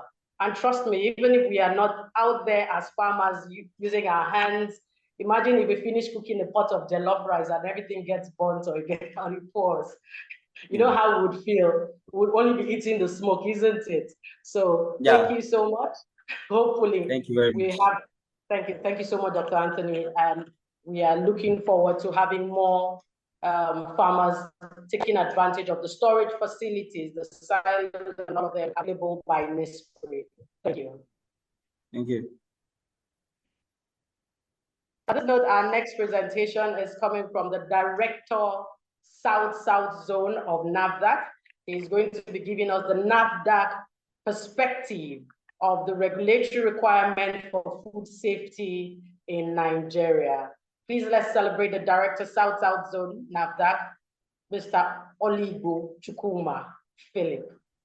So please, can you take the center stage?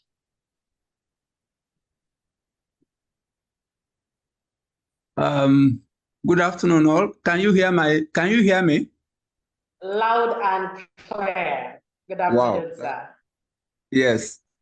I must first commend the wider perspective for this great initiative and creating this platform where you've been able to bring expertise to give this, to share experience and give their expertise advice at no cost.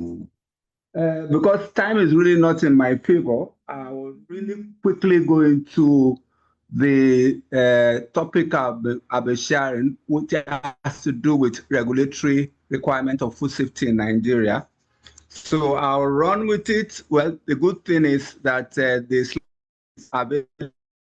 for those of us who may not probably get everything at just from this 10 or so minutes that I'll be presenting. So first, I will look at introduction.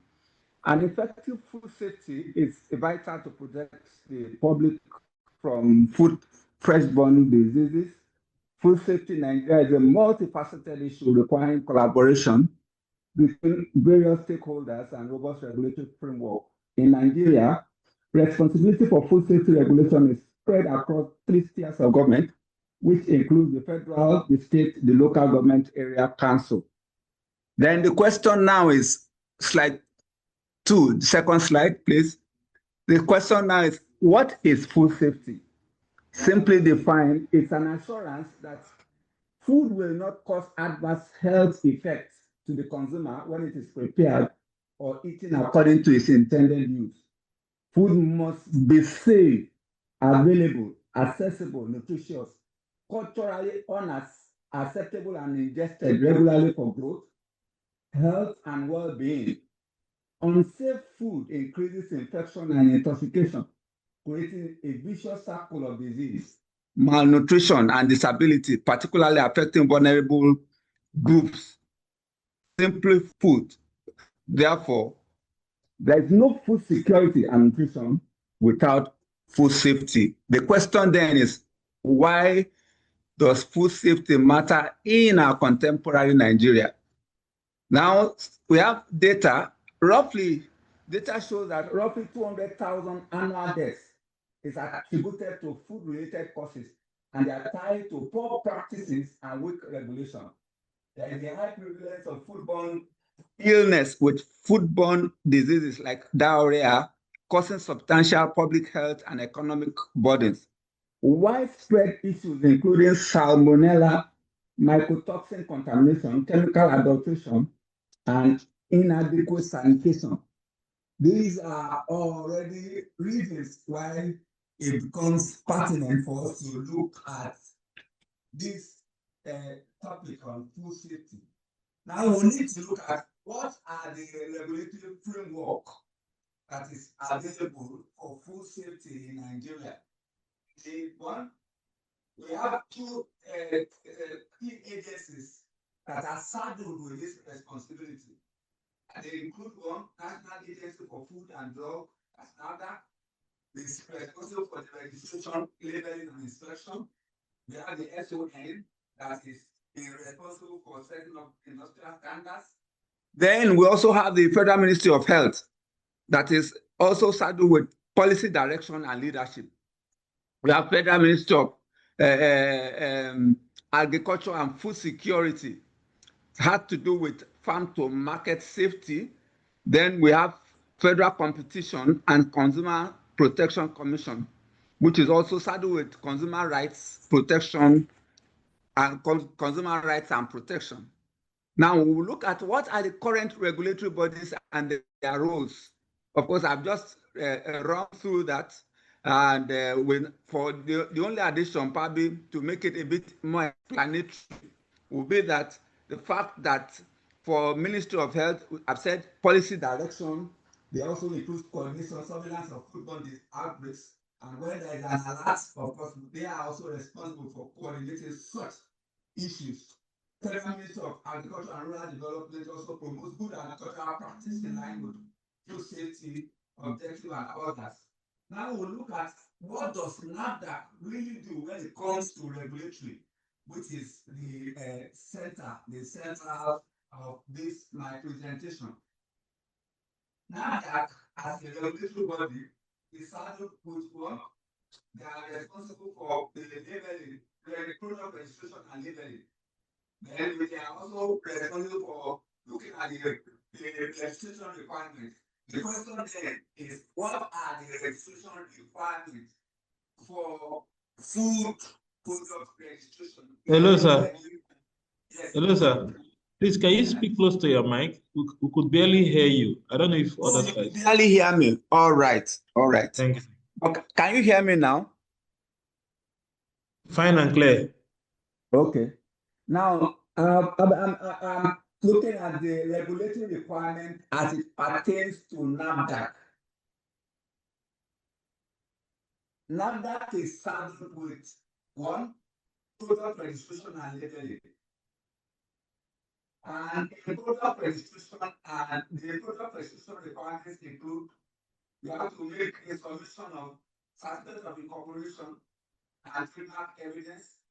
If it's a product that is imported from another country, then you'll be required to make submission of power of attorney, certificate of species of the product, certificate of analysis from accredited labs detailing microbiological, chemical, and nutritional tests, detailed product specifications, which also will include the ingredients, processing methods, batch coding, storage instruction. Secondly, we are also saddled with the responsibility of conducting what we call good manufacturing practice, GMP. And this essentially is to verify hygiene and safety compliance. NAFDAC approves submission through Food and Drug registration committee approval meeting, and thereafter, the products that has been able to pass through this process is issued a NAFDAC registration number, which is certificate of safety for an ideal full label.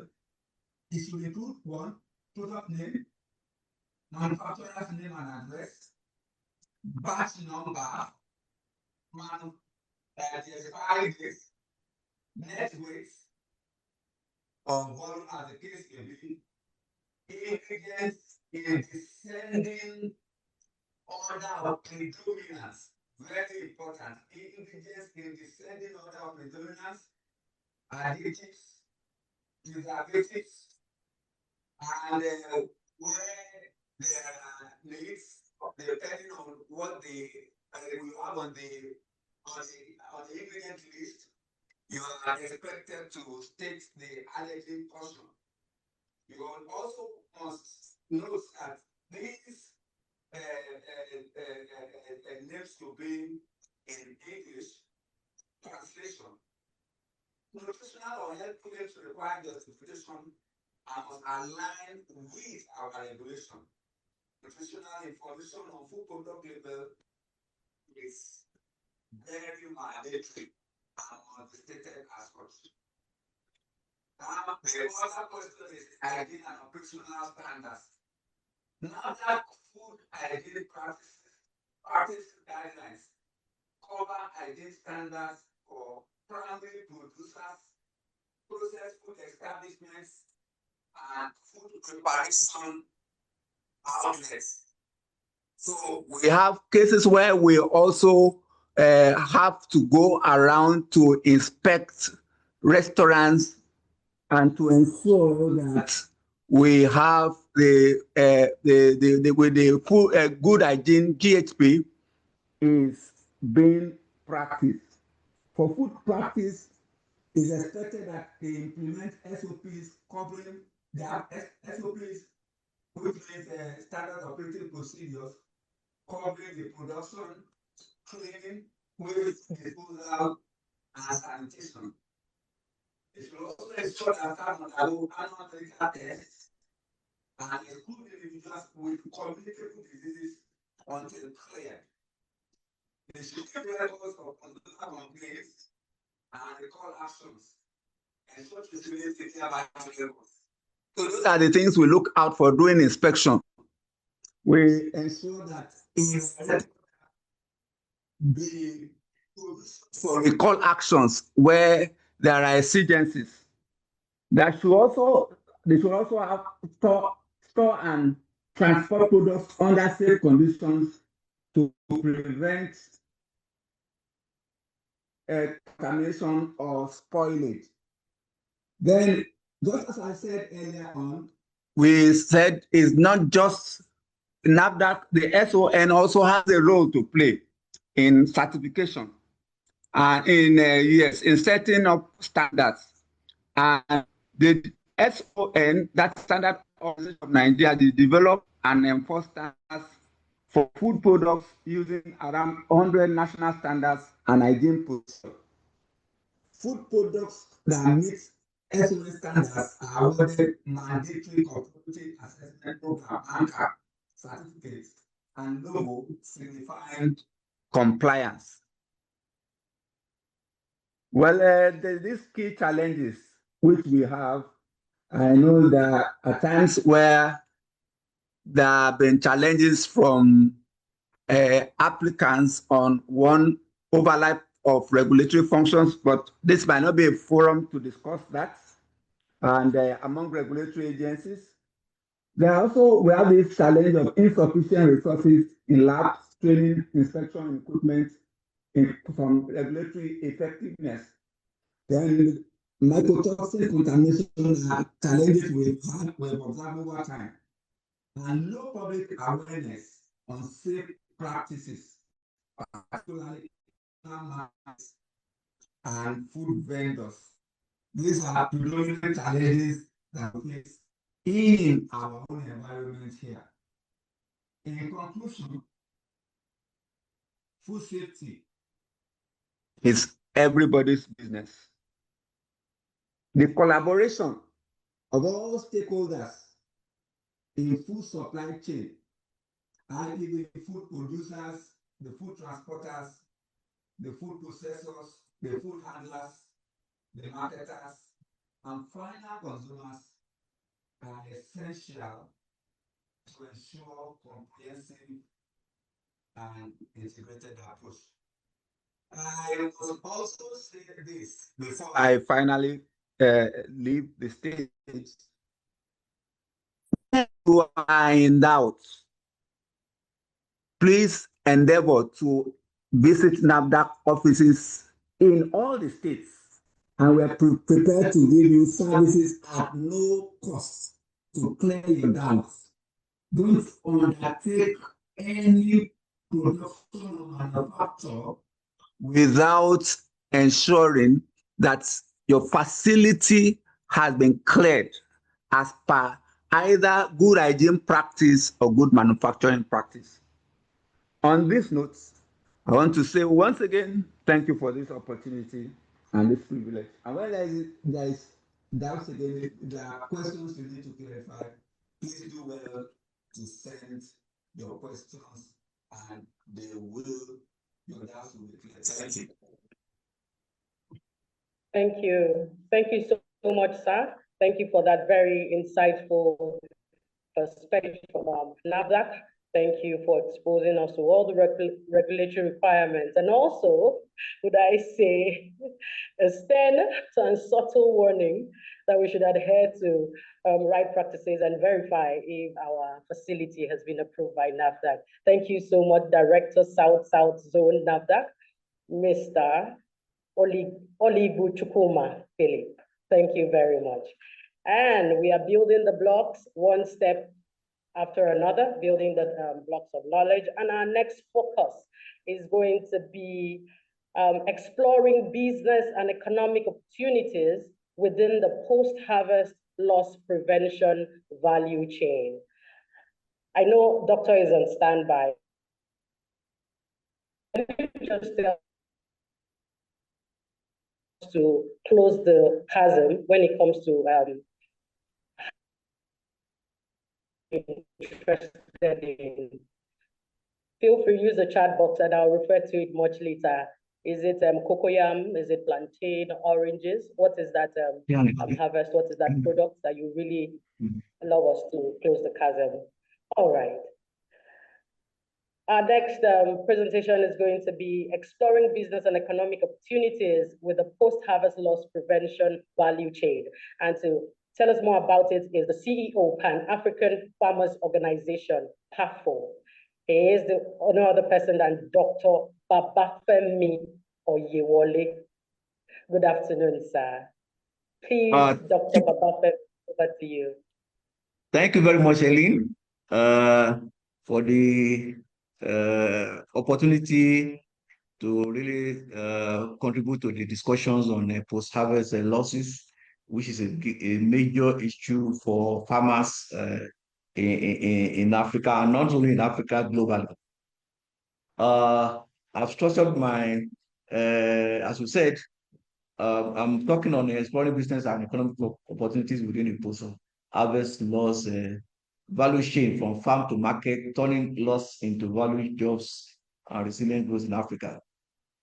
So the agenda is context and why does it matter, post-harvest loss, does it matter in Africa, where the loss happens across the value chain, business and investment opportunities, enablers and success factors, and conclusion and call to action. I must really thank those who have preceded me in the presentations.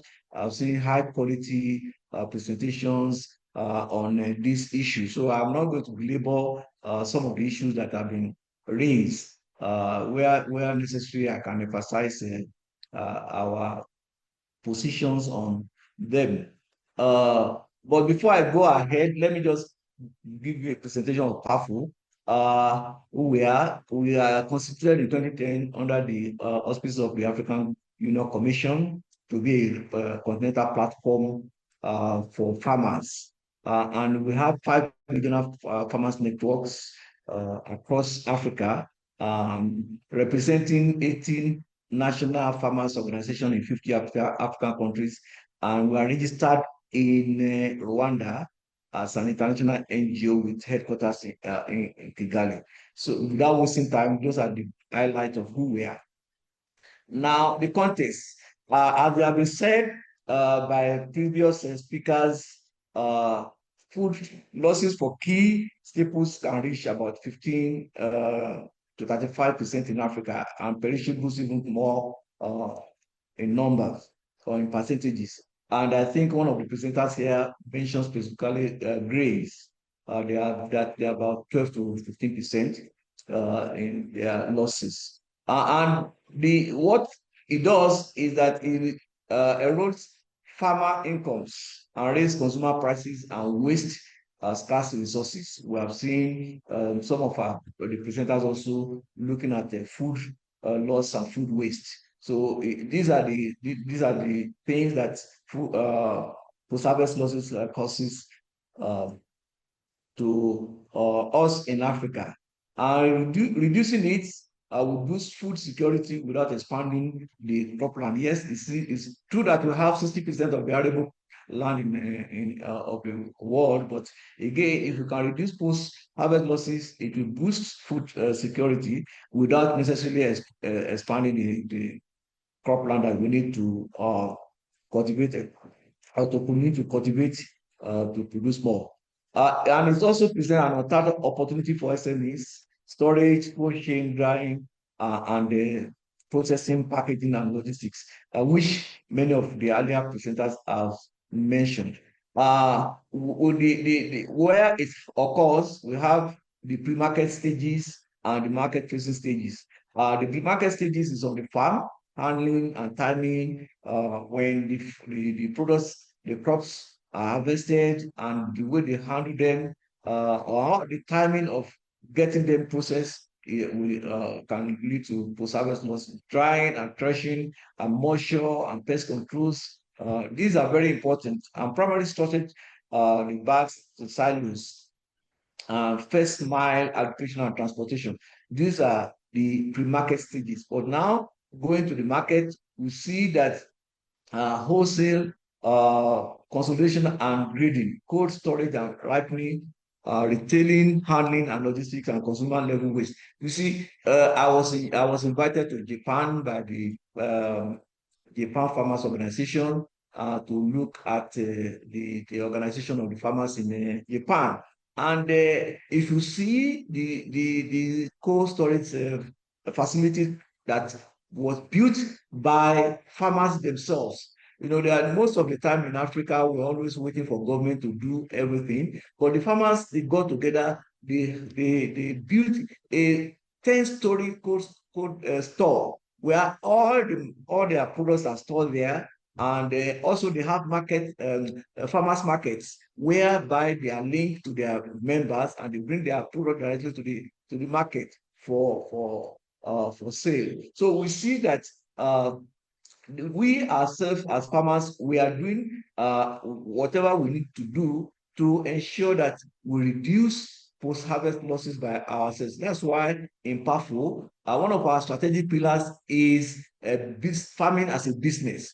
That is, our farmers should not just be looking at production and only, but they must invest in processing and in storage and ensuring that they reduce post-harvest losses at their own level as well.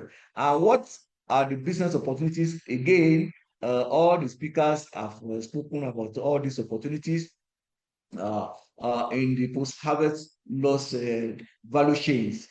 Storage, technology and equipment, storage, cold rooms, as I mentioned, processing and value addition.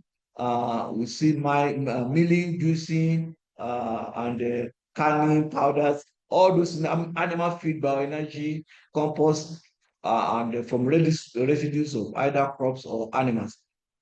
So we see that important opportunities are there also in the logistics sector and the market linkages. Digital marketplaces have started to emerging, and the aggregation centers are also a very important source of investment opportunity. E-commerce, cold chain distribution also.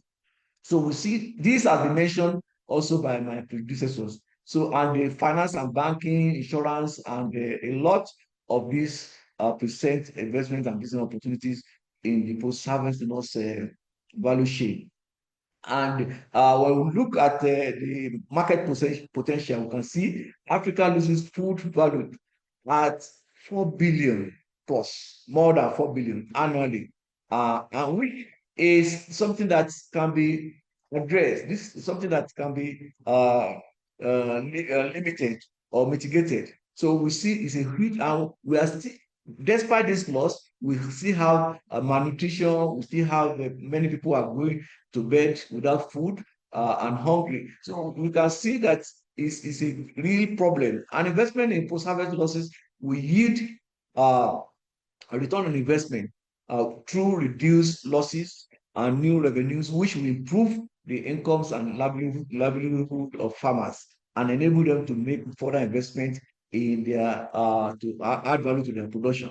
An example is that 50 storage bag events, 200 have been proved grain loss per season. If you just invest in $50 storage bag, it can prevent 200 grain loss per season. And we have scalable models like drying centers, cold storage hubs, which can be created if we organize the farmers at local level, at the national level, to really come together to make investment in these potential opportunities.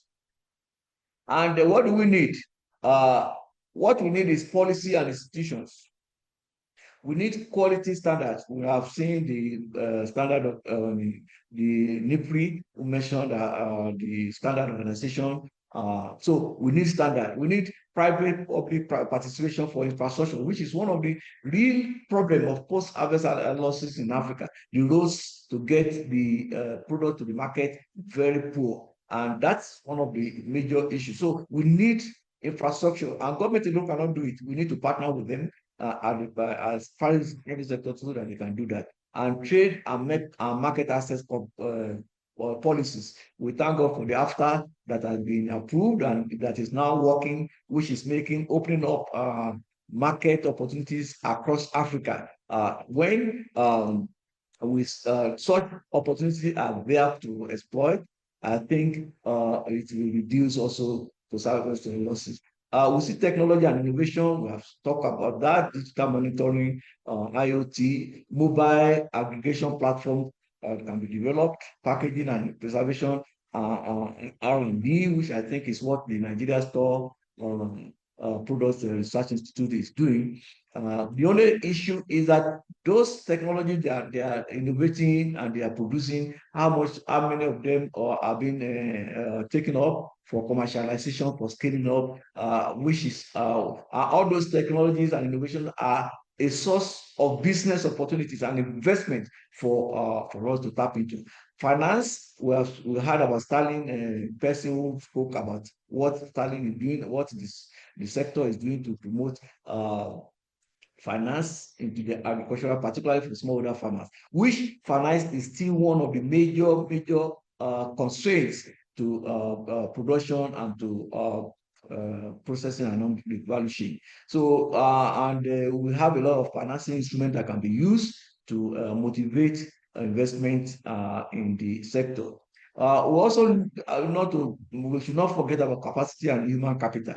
Farmers need training on how to handle and storage their products. And we know the level of education of farmers in Africa is still very low, but they have been using traditional methods to store their over the years. But with technology, we need to step up the capacity of the farmers to be able to handle modern storage facilities. And also SMEs, incubation, and again, involving youth and women in the processes and also in the human capital capacity building. So these are the necessary things that those are the enablers that we need to implement so that we will be able to reduce post-harvest losses across the board. What is the concluding remarks that post-harvest losses is a multi-billion-dollar opportunity, not just a challenge, which is waiting for us to really take up and invest in and do business. Solutions lie in storage, processing, logistics, finance services. An enabling environment is critical. That is, we need adequate policies that will incite investors to be able to do business and invest in the post-harvest projects. And the standard, we need standards, international standards that will enable those products to get into the international market and also regional and continental markets. We need skills, we need finance, and we need also partnership across private, public, and pharma organizations are very essential for us to be able to have a joint effort in limiting post-harvest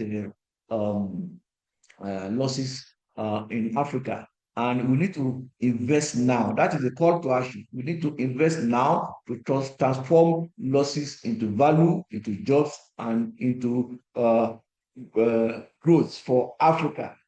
Because, as somebody said, it's a $50 billion problem can be turned into a 50 billion market opportunities and business opportunities.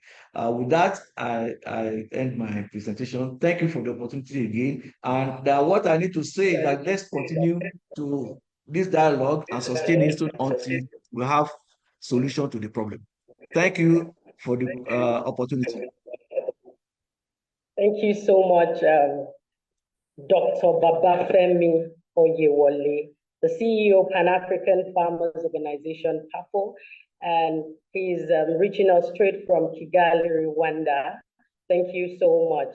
At this point, would also please use the chat box again. All of you, just mention where you're joining us from. I've seen some people say they are from Pakistan. I've seen Nairobi.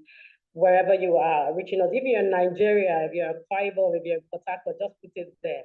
Okay, this is an international conference. We'd just love to acknowledge and reach out to all our participants.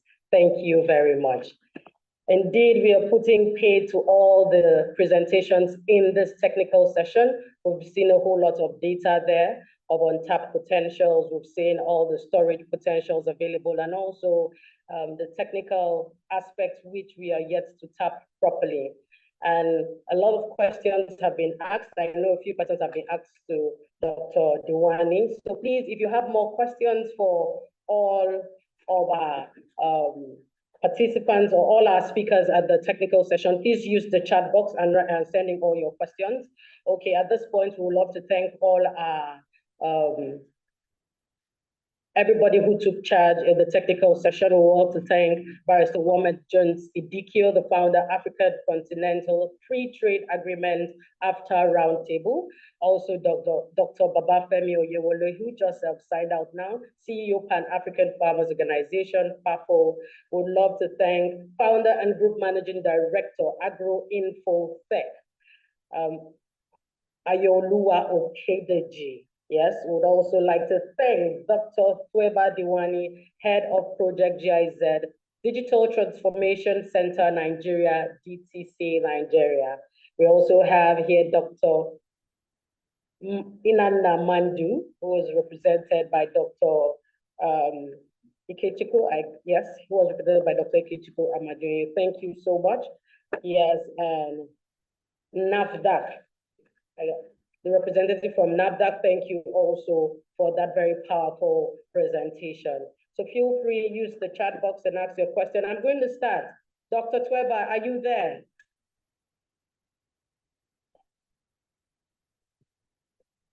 Dr. Tweba, can you unmute your mic? I have a few questions for you if you're still here. Unmute, so I'd ask you a few questions from our participants. She left the terminal. Okay, all right. Most of these were direct questions to her and her organization.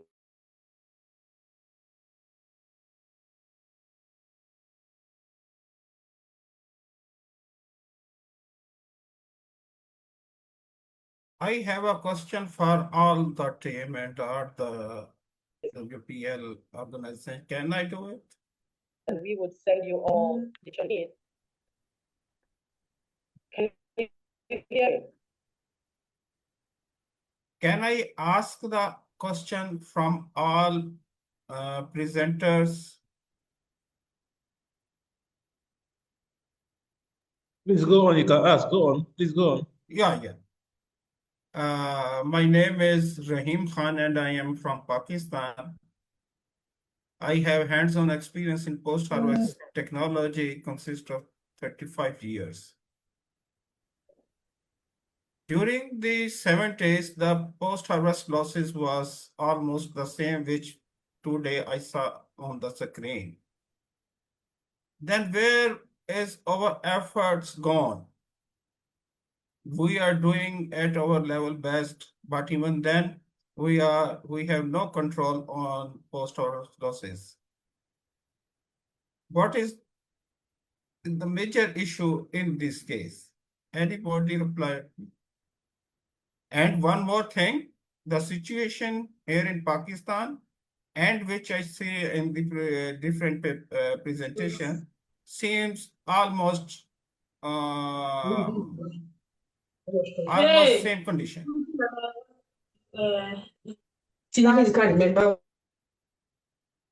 Thank you very much.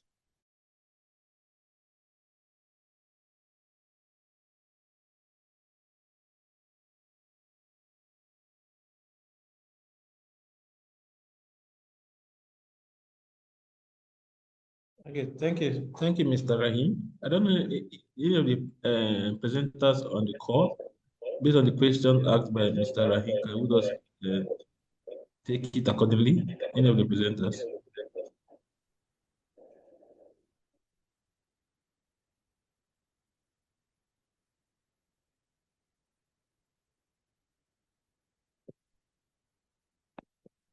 Okay, for clarity, Mr. Rahim, I will just appeal you drop your question for clarity on the chat box so that we can just handle it accordingly. However, Ellie, you can continue with the section.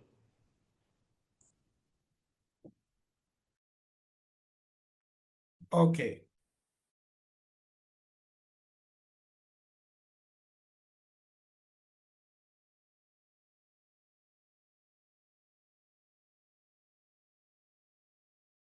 Okay, Ellen, if you can hear me. So we have the okay. Go on with the partner's comment. So I have some question here. Although it's for GIZ, so I will have to forward to Dr. Trevor and definitely share response with the participant that asked this question. So don't put your details on the chat box, so we'll get back to you. We also have another one, please. What does it mean when it was said we can achieve zero loss? Quantitative or qualitative or both? So this question, I think, is for Mr. Ayoluwa KDG. During his presentation, he mentioned about achieving zero loss. I don't know, Mr. KDG, can you address this question?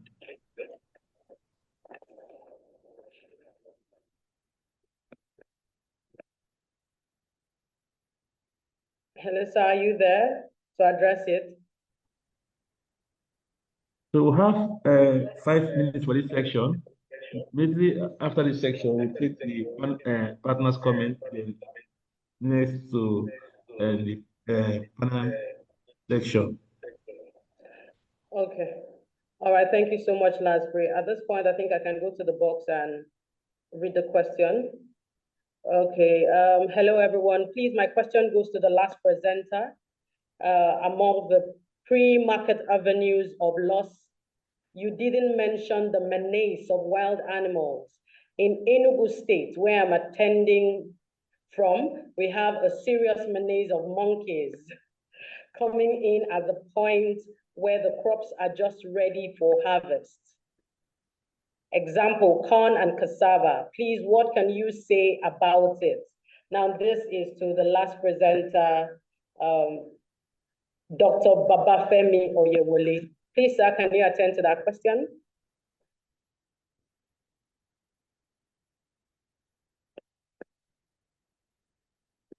Dr. Babafemi, are you there? Okay. Okay.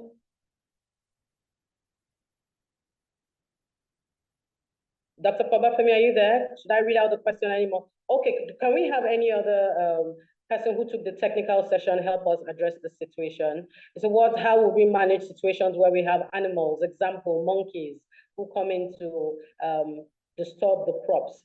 How can this be managed? Do we have another presenter who took the technical session that can help us answer this?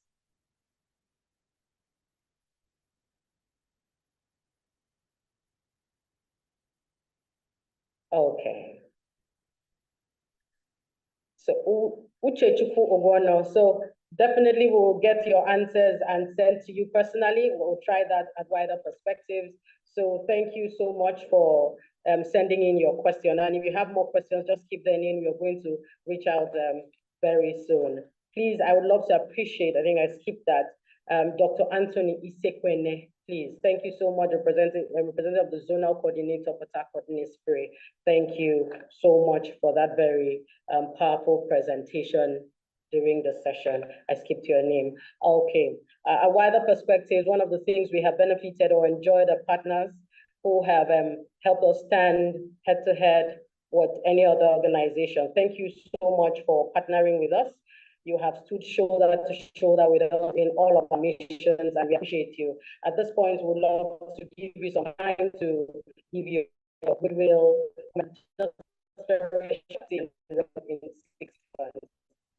Okay, we have Sterling Bank, we have GIZ, we have Team Bank of the Industry. At this point, please, I would love to give this message to Sterling Bank. These are partners from Sterling Bank, please. Thank you very much. My apologies.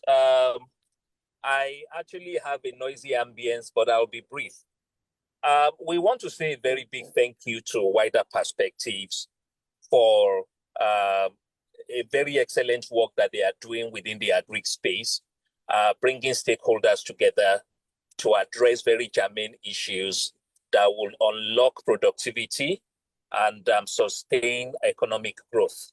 At Sterling Bank, we're happy to partner, and we're proud of our mutually beneficial relationship with Wider Perspectives as they forge around all of these very germane areas. The couple of years we have been in relationship with Wider Perspectives has witnessed very clear growth, which are easily measured, especially around the areas where they apply. We commend them for this success story, even as we look forward to mutually beneficial relationship in the future. Sterling Bank is agriculturally friendly, with about 18% of our total risk asset tucked in the agricultural sector across the MSME, large and corporate segments of the agricultural sector. We thank you for this opportunity, and we congratulate you on a very, very successful outing. Thank you very much. Thank you so much, sir. Thank you to the agriculturally friendly bank, Sterling Bank. Thank you. Going forward, we'd also love to hear from our partners, the GIZ. GIZ, please.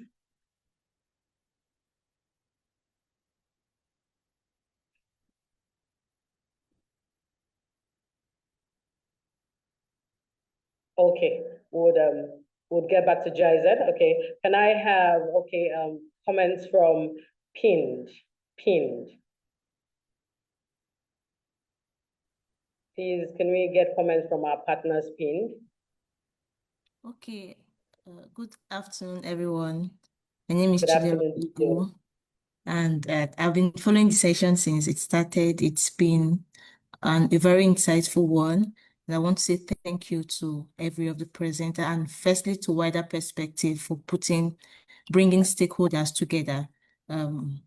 Post-harvest loss is an issue that is of great concern, and it's something that, if tackled, will have a very great impact. And in PIN Foundation, we believe in partnership.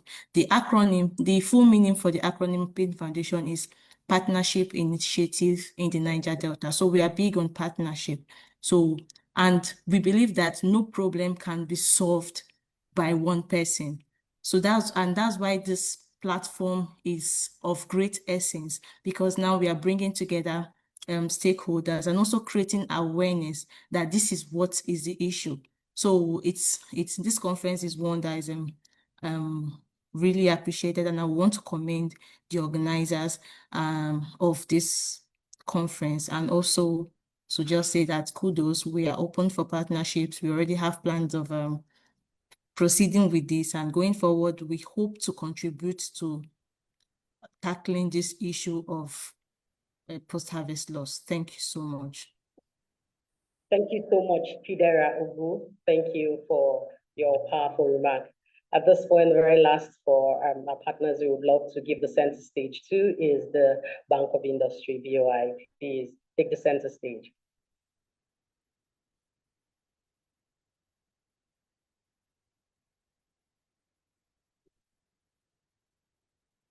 Could you unmute your mic, the representative from Bank of Industry?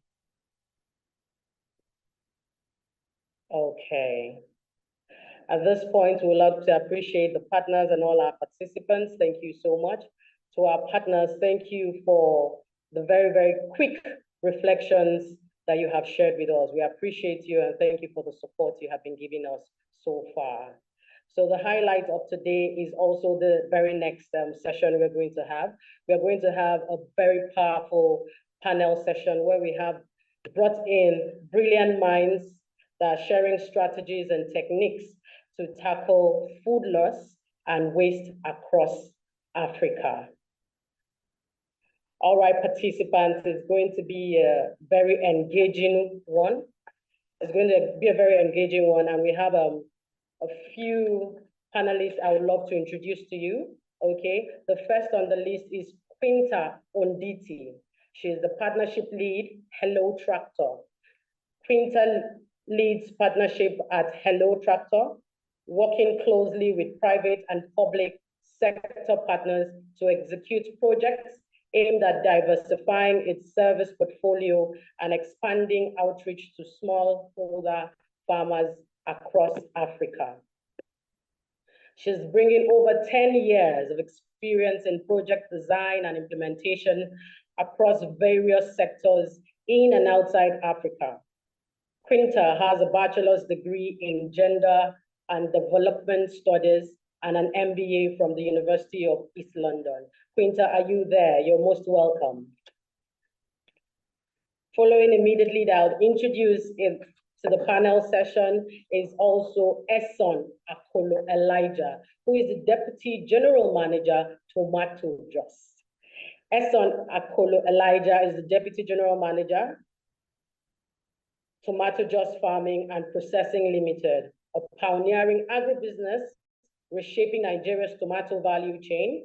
He is passionate about building climate smart and inclusive agricultural systems that empower smallholder farmers and drive local-term food security across West Africa.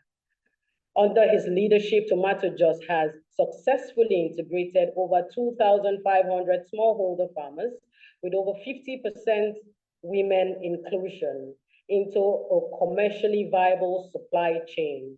This benchmark remains unmatched by any other private sector-led initiative in the country. Please welcome the Deputy General Manager, Tomato Jos, Esson Akolo Elijah. Are you there? You're most welcome, Esson. The next person on our panel is Ikechukwu Kingsley Amajoyin, who is the founder of KR Foods, a leading indigenous palm oil brand tackling post-harvest losses through innovative shared processing cluster models that boost farmer productivity, improves product quality, and expands market access. With over a decade in entrepreneurship and a background in industrial and environmental chemistry, he merges innovation with social impact to create scalable, inclusive agribusiness solutions. Please welcome the CEO of KR Foods, Ikechukwu Kingsley Amajuni. You're welcome. And the last on my panel is no other person but Professor David Barine Kini-Kabari. He's a professor. He's presently the Dean, Faculty of Agriculture from the Department of Food Science and Technology, Rivers State University. Professor has worked as a consultant to the Port Harcourt Flour Mills Limited between 2002 and 2003. He is also the consultant to Bayelsa Palm Limited. That was in 2007. He's a nutrition champion sponsored by Scaling Up Nutrition, Scaling Up in Nigeria, River State Chapter 2017. And our very last, Professor, are you there? You're welcome. And our very last on this panel is the Asian Institute of Technology, AIT Thailand. We have here Professor Anil Kumar Anal. Please celebrate Professor Anil Kumar Anal. You're all welcome. Now, to help me know that you are live and testing your microphone, that's to all our moderators, please. You're going to say this out so I know that you are live, okay? Before we start asking all the questions, if post-harvest loss were a person, what would it be? What would you call them? Would you call them the thief? Would you call them the spoiler? Would you call them the silent killer? I needed to use that and introduce. Let me know your microphones are working. Oh, the thief. Spoiler. Okay, Apollo, you said the thief. Okay, fine. Now I know your mic is working. Okay, Quinta Onditi. Spoiler. The spoiler? Okay, fine. Ikechukwu Amajiri. Spoiler. The spoiler too, okay. Professor, is he a thief, the spoiler, or the silent killer?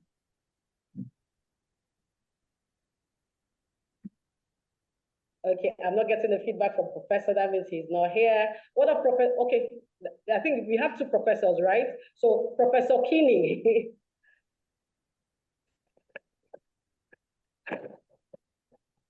Hello, Prof.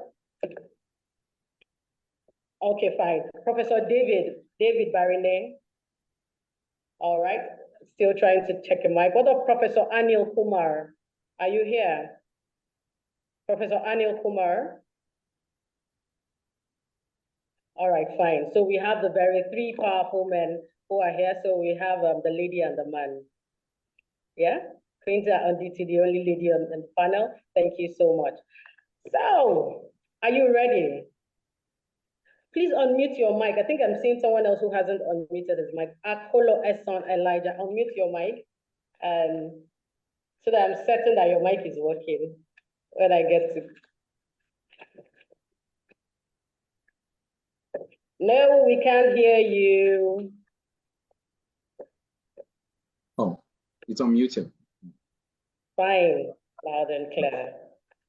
All right, thank you. So, Quinta, I would love to start with you. Are you ready?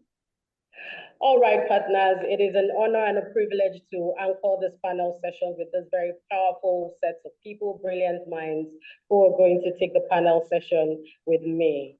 Okay, and the topic for the panel session, please hold on quickly, is strategies and techniques in post-harvest lost waste. That's where our discussion is going to be centered on the strategies and techniques of post-harvest lost waste. All right, Quinta, briefly share insights about your organization and how you support post-harvest loss prevention within the agri-value chain. Sure, thanks, Aileen. Again, my name is Quinta Onditi and I lead partnerships at Hello Tractor. Hello Tractor is a mechanization company that has operations across 5 countries in Africa: Nigeria, Kenya, Uganda, Ethiopia, and Rwanda. Very excited for this topic as we just launched our brainchild in this area last year, the last quarter of 2024. It's been a very exciting journey. As you know, Hello Tractor offers mechanization services to smallholder farmers across the continent. We currently have a network of over 2 million farmers who we support through predominantly mechanization services. And we've worked to really customize our services and ensure we are able to offer extension services similar to storage to support our farmers across the farming cycle. Outside of mechanization, as I mentioned, we have storage within Kenya. In Nigeria, we've worked closely with some partners, including Pyrogenesis, where we are currently piloting using cassava stem for biofuel production. We have a number of other partners we work with closely, specifically within input provision, to ensure that we are also able to loop in other actors within the agricultural value chain and ensure that we are collectively serving farmers across the continent. And so within our work at Hello Tractor, we've been able to pilot storage as a solution within Kenya, as I mentioned, and I think from our predecessors, we had a lot of talk around regulation, around policy, around access to capital. These are all key factors that we really looked deep into as we were launching our solution. And we had a lot of support, especially from government. We have in Kenya our Warehouse Receipt System Council, which played a huge role from a regulatory perspective, ensuring that as a private sector player, we were able to get all the requirements in place for us to be approved or certified as a warehouse operator.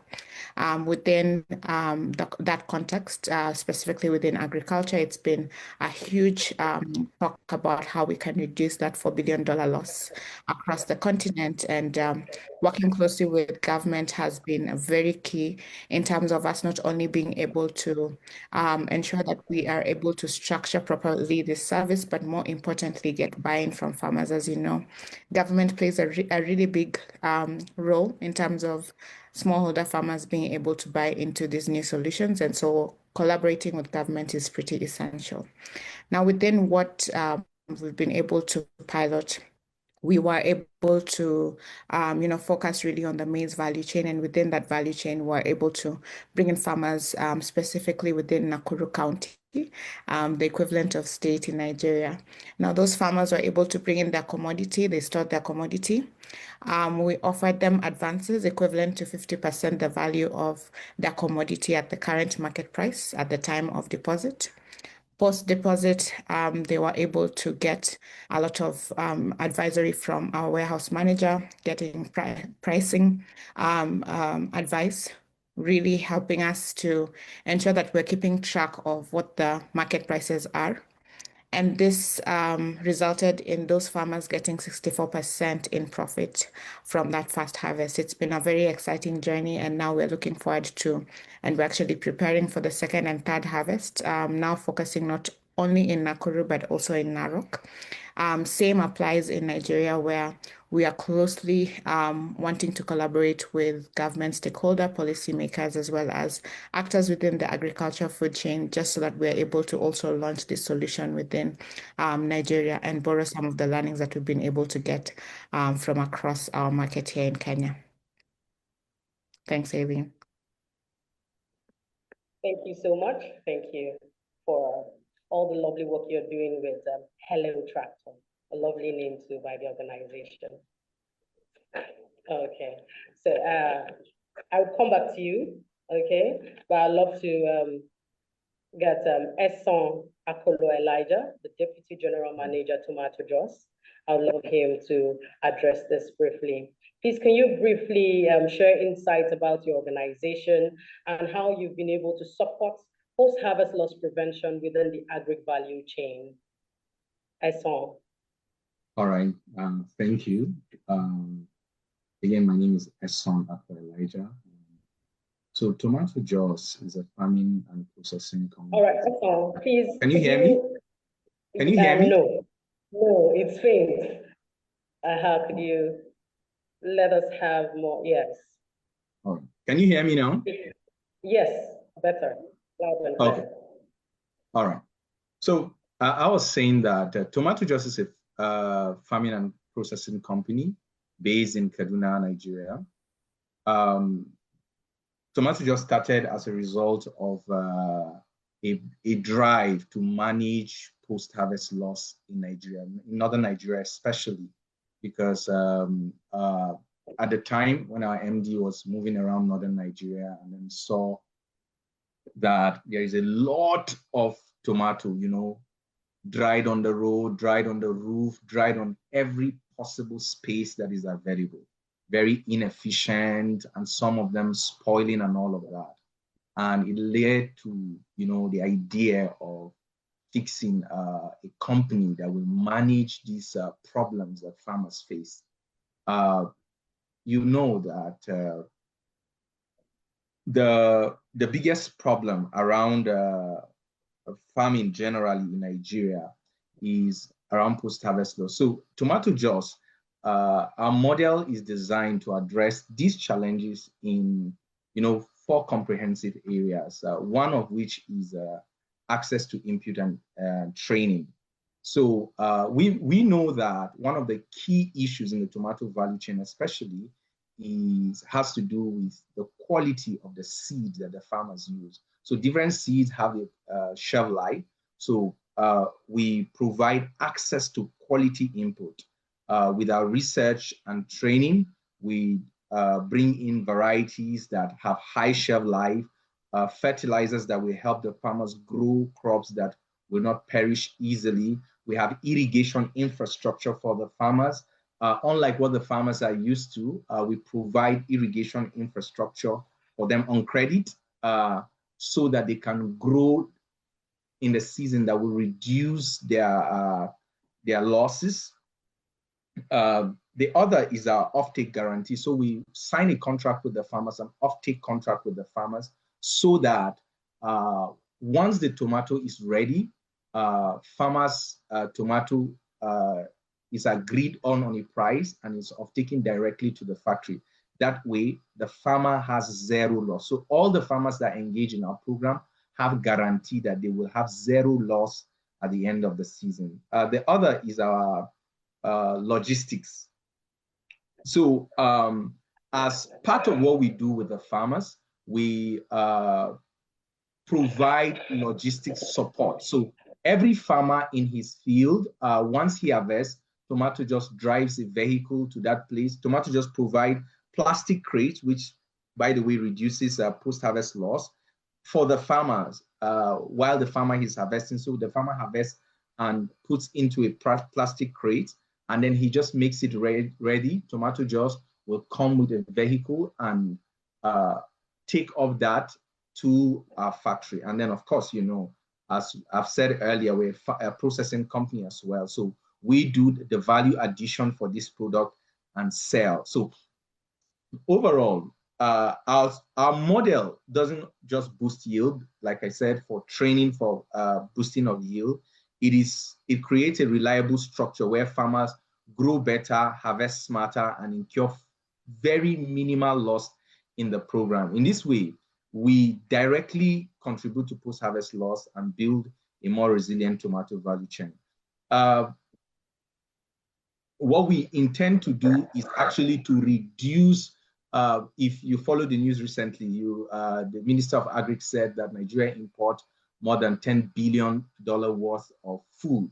What we intend to do, tomato paste is one of the key imports in this food. What we intend to do is to harness what the smallholder farmers in Nigeria are doing, so that we will reduce Nigerian import bill. And that way, we improve Nigerian food security, strengthen Nigerian food security, and position our local tomato paste as a competitive alternative to import. Thank you. Thank you so much. Tomato Just. We also have the CEO, KR Foods, Ikechukwu Amajoyin. Are you there?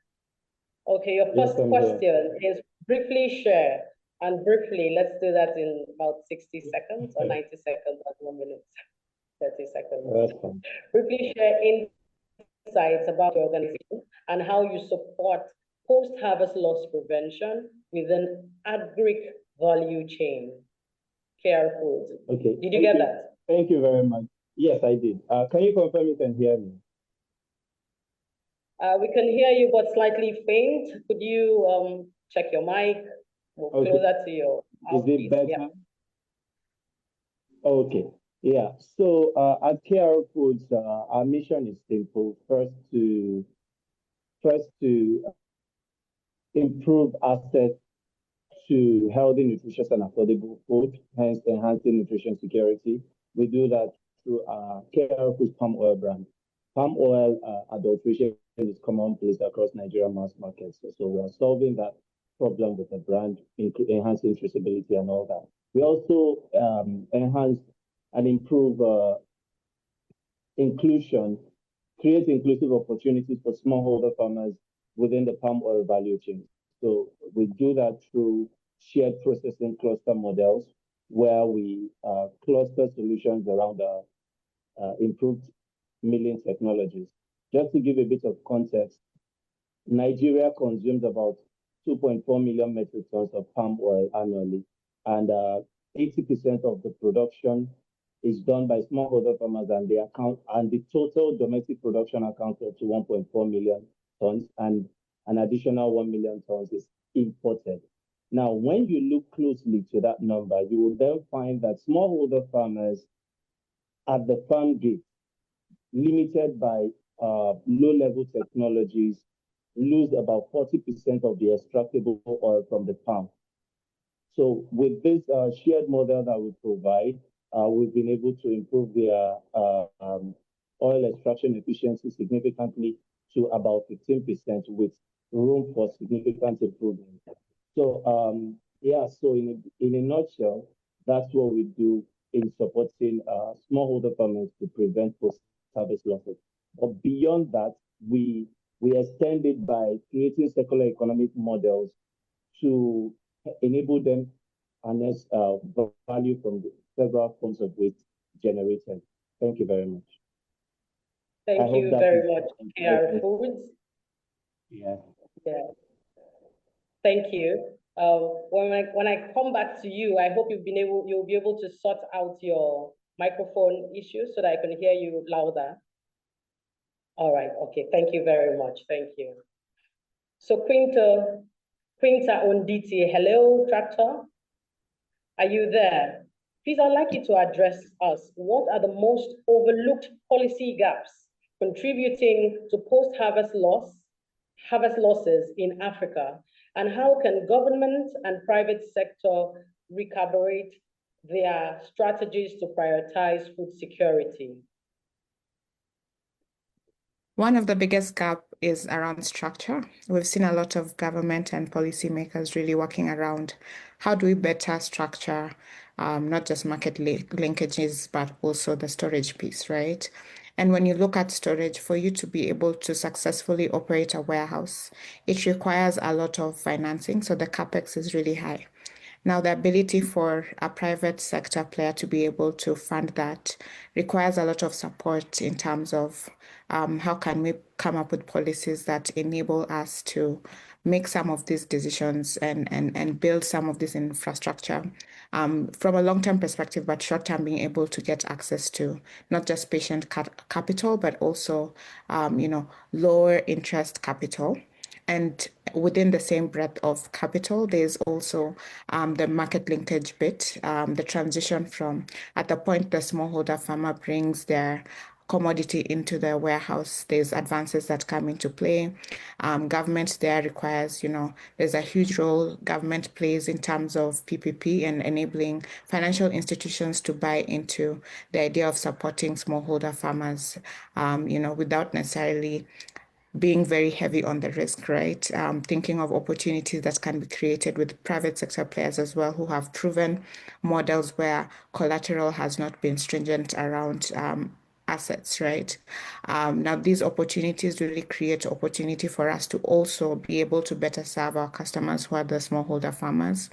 A huge one is also market linkages. In Kenya, we currently have a commodity exchange that's going to be rolled out. I suspect that within Nigeria, there's one that's also going to come up. From our predecessors, we've had a lot around, the ability to be able to get transparency and traceability around market pricing. And those areas really would support us to be able to not just better support the smallholders, but also really ensure that as we're taking up the risk and storing the grain, we also have the ability to leverage that data to forecast out and ensure that we're able to also track the opportunity, the market potential of the various grains, whether it's maize, whether it's rice. We're able to really, forecast out so that as a private sector player, we're able to also cushion ourselves and ensure that while we are bearing the risk of being able to operate the warehouses and storing the grain, without the promise of the better price. 64% was a huge success from the previous harvest, but it's not something that is promised, right? Now, as we think through the possible risks that could come into play as we look for potential markets, the partners, the miller partners that we have within our network are a huge help for us. However, from a national perspective, having that commodity exchange platform is very key so that, all players, including smallholder farmers, have full visibility around the prices across the different value chains and grains, and it's nationwide. Thank you so much, Quinta, for very detailed information on how we can actually manage the situation over there. Also, Esson Aluko, are you there? Okay, Yeah. I know you are. Okay, good. Could you let us know how can we empower smallholder farmers with the skill and resources to implement effective post-harvest practices without increasing the financial burden?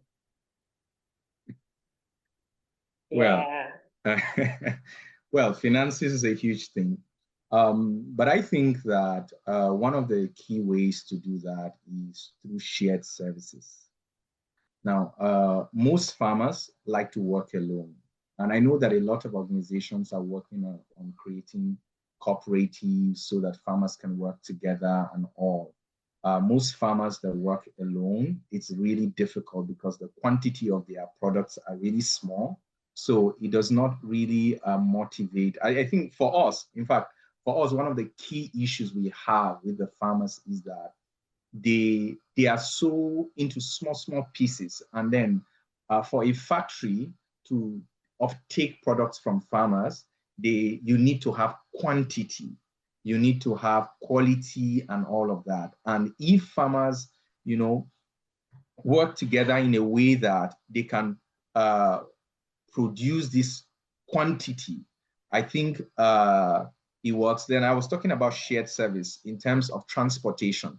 So if one farmer has, he has to move 20 metric ton of goods, and he has a 30 metric ton trailer, it's hard. But then if you have other farmers, aggregate their products together, they can move it easily to their location as fast as possible, because sometimes you have to wait for another farmer. So coordination is easier if the farmers have a way of doing shared service, organizing their harvest calendars and packaging tools.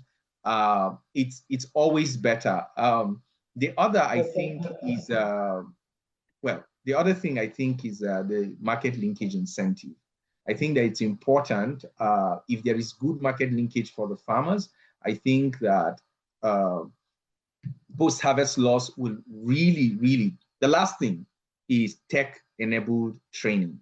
That is very important. You don't have to go to where the farmers are, but they can access trainings on post-harvest loss, even platform that sells and all. If they are tech-enabled, it's easier to do that at the comfort of your home than to just go close. I mean, without any knowledge of the market, just carry products to the market and then hope that somebody buys, and which usually results in loss. Thank you. All right, thank you, Apollo Hassan. So basically, you're saying that shared services, they should have more clusters so that you can manage or share the cost of logistics and also manage harvest, where they sync their harvest session and how to transport to you. I think I saw a tech person, Anyedi Udobon. I think I saw him there. He's a tech entrepreneur. So I'm assuming that going forward, Anyedi and all those who are in the tech ecosystem will be creating more trainings on how to help farmers create an app where they can assemble all their goods rather than going into the market blindly, hoping that their goods will be bought. Thank you very much. On this note, Ikechukwu Amajonyo, yes, CEO KR Foods.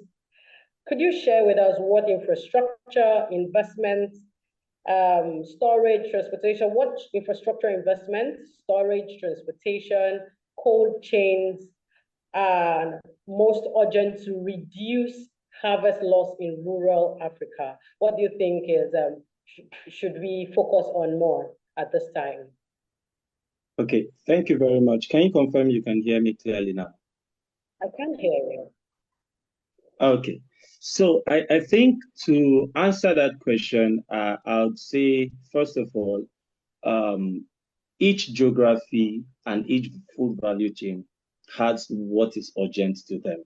So for tomato, it will be cold chain logistics, cold chain storage, and even down to the marketplace. So cooling hubs can be an urgent infrastructure needed in that space. Then speaking specifically to my primary constituency, which is the palm oil value chain, you would find that the most urgent investment should be around processing facilities and warehousing. Now, I've always maintained and argued that every innovation the world over is private sector led. And I see a lot of people coming into this space, setting up milling infrastructures in silos. And I'm always averse to that strategy where I say, let's pull resources together, build state-of-the-art mills where smallholder farmers can have access to these facilities to improve their yield. Now, that translates to better returns for farmers, better returns for investors, and also it serves to also improve food security and reduce the import burden.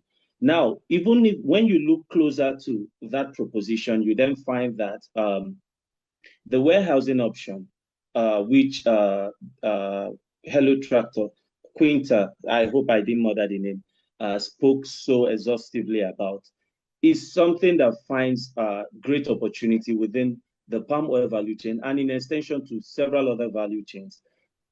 Investment in warehousing credits can unlock opportunities for farmers to have access to quick finance that is collateral free or with less encumbrances to support their operations. So the ripple effects from all of these investment opportunities I've mentioned. First, improvement in food security, reduction in import burden, which you can rephrase as import substitution, and overall improving the livelihood of the farmers. So when you look at it from this context, these are things that are urgent to the specific value chain I've mentioned. You can relate that to any other value chain as the case may be. And I'll close with this, that we don't have a food production problem. What we have is a loss problem, as emphasized by an earlier speaker on this program. Thank you. Okay, could you take that again? I didn't get that. I said we don't have we have a minimal food production problem. We have more of a loss problem. If we are able to harness value from all the food we've produced or improve reduce post-harvest loss significantly, maybe to a 20% margin, without even planting an additional hectare, we would have improved food, overall food availability to the populace. Thank you. All right, check, understood. So we should emphasize on how we should focus on how to reduce the loss rather than even thinking of having more farmers planting. Just manage the loss, and we would actually have more yield and more products in the market. Exactly. So thank you. All right, but don't go away. I'm going to ask you a very final question here. What's the role?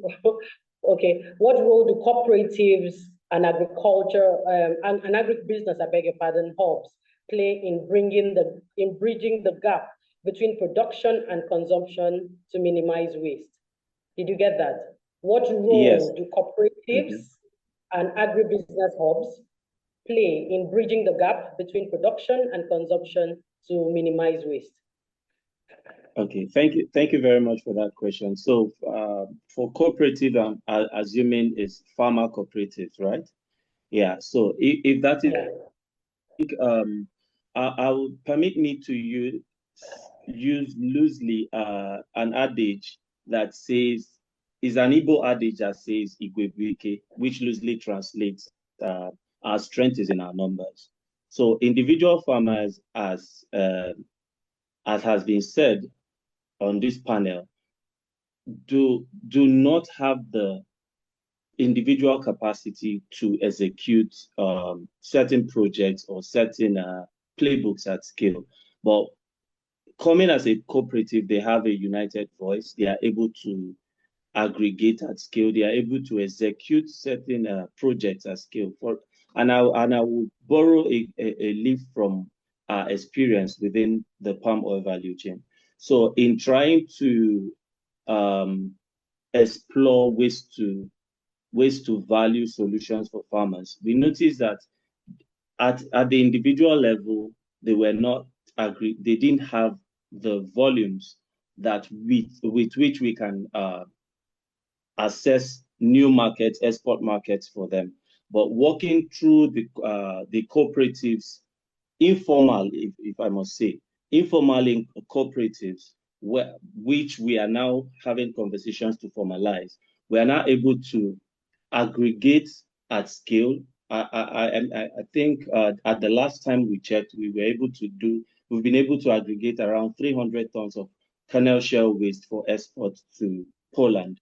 So that speaks to the opportunities in for cooperative models in reducing food post-harvest losses, in a sense. Then to agribusiness hubs, I would say, please confirm you can hear me. Yes, I can. We can hear you. Oh, okay. So for agribusiness hubs, I think the time for collaboration, the time to even scale pilots that have been tested and proven by these agri hubs is now. Value addition cannot be overemphasized when it comes to post-harvest reduction. Value addition stands at the front and center of every effort or endeavor to reduce post-harvest loss. So we've seen innovative solutions around that. KRF is one of those solutions in trying to improve the shelf life of food, of palm oil, improve traceability. There are so many other innovative solutions around that, but they should not be operating in silos. So I see opportunities for synergy between cooperatives and agribusiness hubs to drive both scale for post-harvest loss reduction and scale for value addition. And as I round that up, I can speak to emerging opportunities for African brands in the diaspora. That can only happen with the input of these agribusiness hubs. Thank you very much. Thank you very much, and I'm assuming that's your final comments for this session. Thank you. All right, thank you very much. You're welcome. At this point, sorry? Are you good to go, Kechiku? Yes, sure. Yeah, you're welcome. Yes. All right. All right. Tomato Jos Esson Akolo Elijah. Please, what are the most critical behavioral or cultural shifts needed at the farm level to reduce waste and improve food self-sufficiency? Well, thank you for that question. I will say that the most important is for the farmer to, for a market-oriented thinking from farmers. This is very important because a lot of farmers, again, I use the word, they just produce and hope that somebody buys. And it's a very dangerous way of, of doing business, because a lot of farmers at the end just lose and they don't have buyers. Or so once farmers understand, okay, I'm trying to do a market, they understand the when to farm, how to farm, what investment to put in, and what comes out of that. I think that is very important. Once farmers understand that, they know that. I'll give you an instance with our farmers. We work with our farmers. Our farmers are like, they invest the most in the country in terms of how much they invest per hectare. You know, for most of what we've seen, people have invested just around maybe less than ₦1 million, and we have invested up to ₦5 million per hectare. But because we understand the economics of production, we have seen that, with this investment, you can get as much as, 40 metric tons, that at the end of the day, your unit economics of production is way less than, the farmer that at the end, will invest much less, so that is very important. I think that we have mentioned this several times.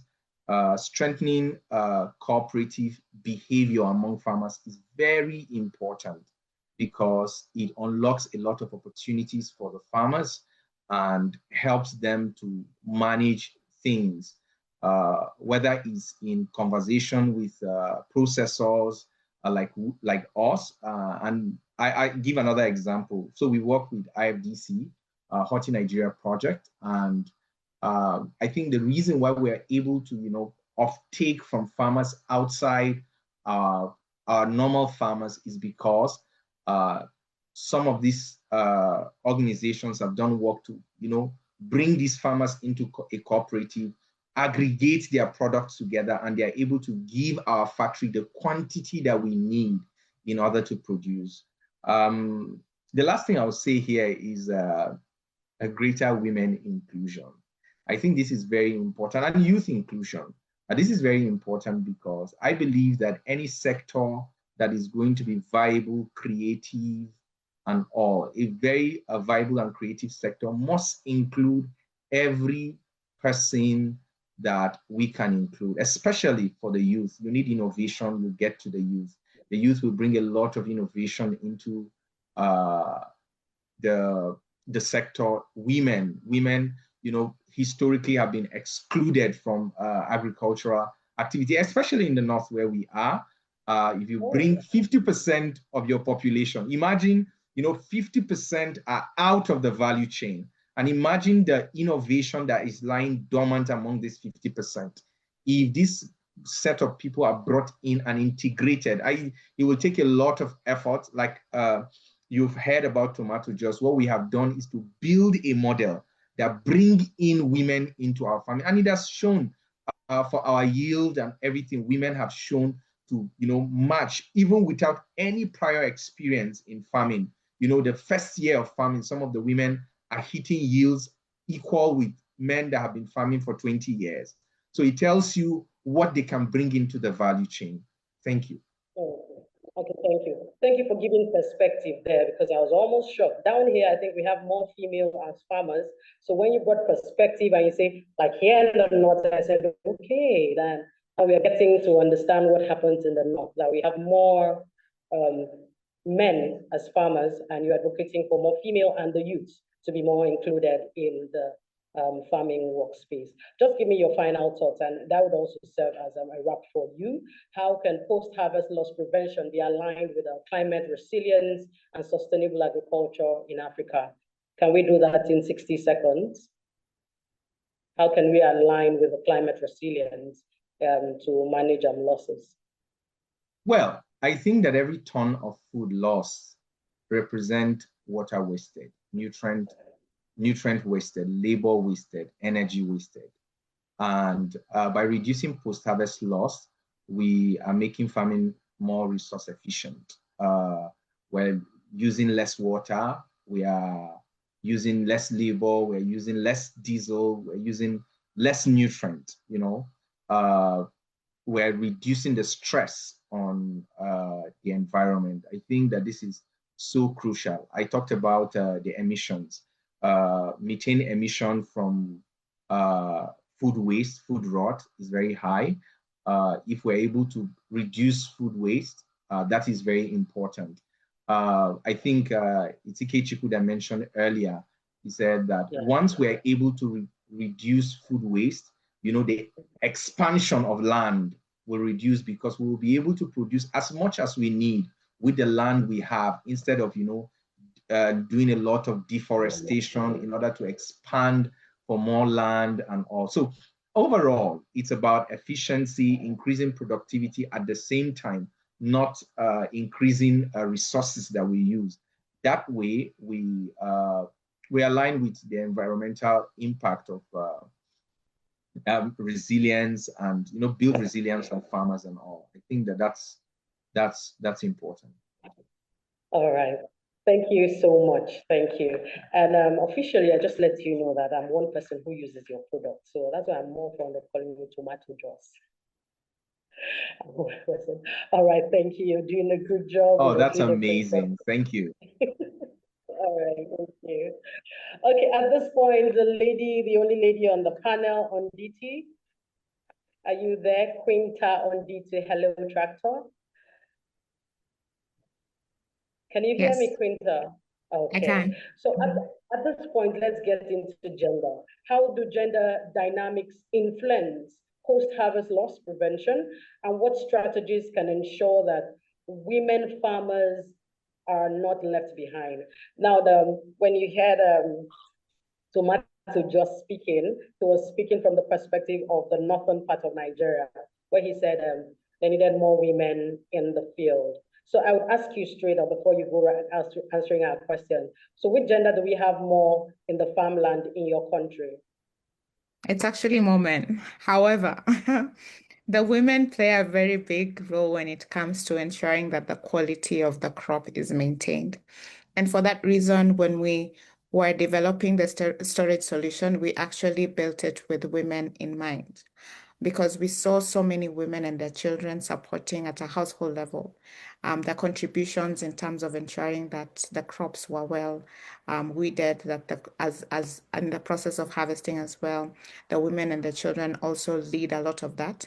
And so as Hello Tractor, we thought, why not build a solution that, again, enables them and their families to benefit from not just the perspective of them being able to utilize mechanization services to triple their yield, but also go ahead to ensure that they're able to get this profit and really ensure that across the value chain, more women are really coming to the front end and are able to ensure that they get as much benefits as possible. And we've seen from our last harvest, actually, most of the depositors who took advances were women. In fact, 80% women took advances.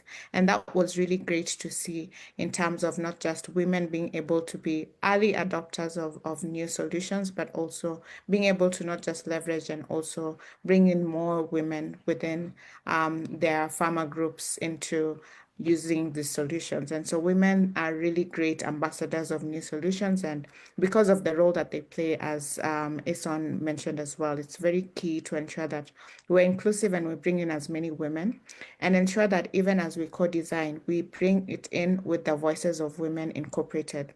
A lot of the work that we put in for key informant interviews as well as focus group discussions really had women at the center. And so as we were building this solution, we had a lot of perspectives which men also stood as allies to really, reiterate what the women were saying and really stand by them in terms of not just their role, but also their contribution across the value chain. Okay, thank you very much. Thank you for that. Okay, could you just give us your final comments and your final contribution on the panel? Sure. Very excited to have met Tomato Juice as well as KF Foods, or KR Foods, right? Looking forward to partnering. I believe partnership is really at the core of us being able to do great things, not just here in Kenya, but across the continent. As Ikuchiku said as well, all the players, we're different actors within the value chain, even within the panel. We all represent different areas within the value chain, but more importantly, we're all collaboratively working to ensure that smallholder farmers across the various geographies we are covering are benefiting from our services. And so I emphasize that partnerships is very key. I look forward to more partnerships, not just within private sector, but also with policymakers, and also spearheading inclusivity and ensuring that women continue to be the voice of all that we do within the agricultural value chain. Thank you. Thank you very much. Thank you very much, Nditi. To all our panelists, I say thank you very much. And so on behalf of the organization and everybody at Wider Perspectives Limited, and as your moderator here today, I want to sincerely thank each and every one of our panelists for bringing clarity and hands-on ideas, hands-on experience to the table. We've been reminded that the food security in Africa isn't only about how much we grow, but how much we are able to keep to ourselves. So every lost ton of maize, every lost ton of grain, whatever it is, any food item is not just a number. It's not. It's a missed opportunity to nourish a family. It's a missed opportunity to empower a farmer. It's a missed opportunity to grow our economy. Indeed, this session has actually highlighted something that this forum, this post-harvest prevention loss forum, as organized by Wider Perspectives Limited, is very timely. It is actually central to self-sufficiency and the growth and expansion of our economy. So indeed, in conclusion, I think a food saved is a food produced. Let's save more and let's waste less. So to all our panelists, we say thank you for your honest contribution. And for all our participants who have questions, feel free to send in your questions, because shortly I will go in to take all your questions.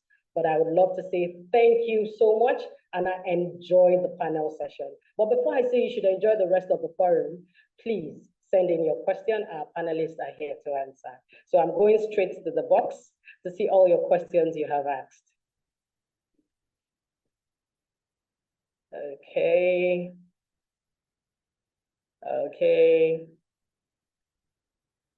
Okay, I think there's a contribution by Olayinka Raji. I would read it. It said, perhaps post-harvest losses may be further reduced by cooperatives and other bodies, like produce buyer groups, who will invest in the farmers way ahead of harvest and take the harvest off the hands of the farmers at harvest, just like it was with cocoa. I totally agree with you. I think Tomato just highlighted that if we had more cooperatives, if they work in clusters, they'll be able to manage that losses and not share services for production.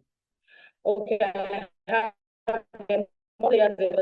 at such sessions, especially with representative from the Ministry of Agriculture here. Okay, we have questions from Facebook. Thank you so much, Jato. We can see you here, Jato, all the way from Benue State. Lazarus, please, could you help me with the questions from your end while I try to process what I have here? Okay, thank you, Ellen. So I have a comment from Facebook. I think it's from Zara Ibrahim. The comment is that there are women passionate about agricultural processing in the northern region. I think this is a response to Mr. Akulo remarks regarding participation, the gender participation for farmers.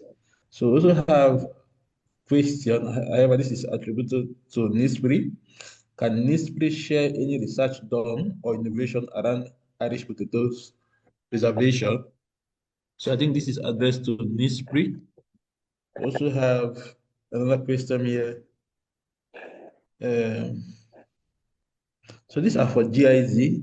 As earlier mentioned, we'll definitely reach out to Dr. Trevor and get the feedback and share with the participant accordingly. So none from my end again. None from my end. So I think we should just move to the next section. Oof. Okay, none from your end. All right, so let's keep the energy going. Thank you so much. Good. Thank you so much, everybody. Thank you for our panelists. And we look forward that let's take more less and feed Africa together. And participants, I'd have loved to ask you a question, but I think you can just put it there anyway. So if we save 20% of our food losses, okay, what do you think would be the biggest impact? Participants, you've been here. If you think we save 20%, 25%, what do you think is going to be our biggest impact? You can put it in the comments, put it there. Will we have more available food for families? Will we have better income for farmers? Will we have less environmental waste? Or will we have stronger food security? All right.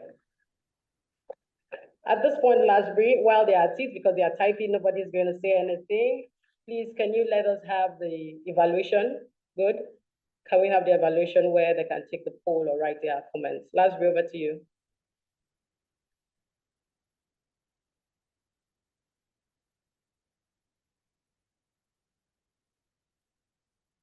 Lasbury, do we have that evaluation? Okay. Please share your feedback. Check the comment section. We have put in the link there. Please, you could share your feedback. Franklin Nwongo, he says it's a well-detailed conference, but what is Wider Perspective doing in disseminating these messages to our rural farmers in hard to reach without internet or phone? Okay, can we have the MD address this? All right, MD, can you address this? Okay. Please check the chat box. Good afternoon. Okay. Good afternoon, ma'am. Yes. So like Dr. Trevor mentioned, and I think I did during my overview, that we have a partnership with the GIZ, and a hub has been established. A digital innovation hub has been established. So through that hub, we'll be able to reach smallholder farmers that don't have access to technology through various initiatives like partnerships that will enable, like LifeND has a program where they're able to reach out to smallholder farmers in communities. So through our partnerships with various organizations, enabling provide solutions that will address these challenges. So just reach out to us. We'll be able to connect you and partner in diverse forms, addressing these very germane issues. Our contact is showing here on the screen. Please do reach out, get the details. We also shared some details on the chat. Reach out to us, give us a call, send an email after now, and we will engage with you further. All right, thank you so much, MD Dr. Edom Hansen. Thank you very much, ma'am. Thank you. Thank you. Thank you. So before we close, can we take our photograph? Please, please, at this point, I would love each and every one of you to ensure that let's see your faces. You've been hiding behind the camera. So let's view your faces at this point. Yes. Some places are pinned. Yeah. So if you're pinned, you have to unpin them. If not, that's what we show on the camera. Yeah. Thank you. I can see. Good, good, good. We have more people trying to. Good. We're doing that. Chidera, I've seen you. All right, Mr. Zito Alex, I can see you. We're the hosts. Video is disabled by the host. Okay, don't worry, we're working on it. Just keep doing it. Check. Want to see all your lovely faces. Thank you for joining us from every part of the world, every part of the continent, all across Africa, everywhere. Thank you. Good. We're still getting there. So we want to take those lovely pictures, and we have you on the screen. Inyabong James, I can see you. Thank you. You're waving.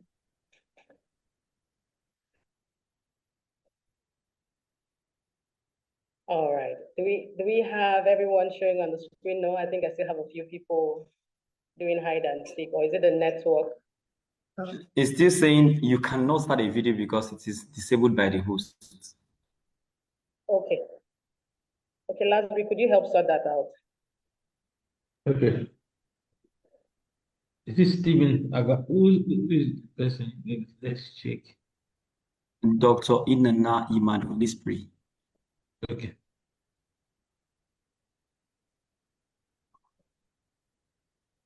Gift Joma, I can see you. Okay. Thank you. All right.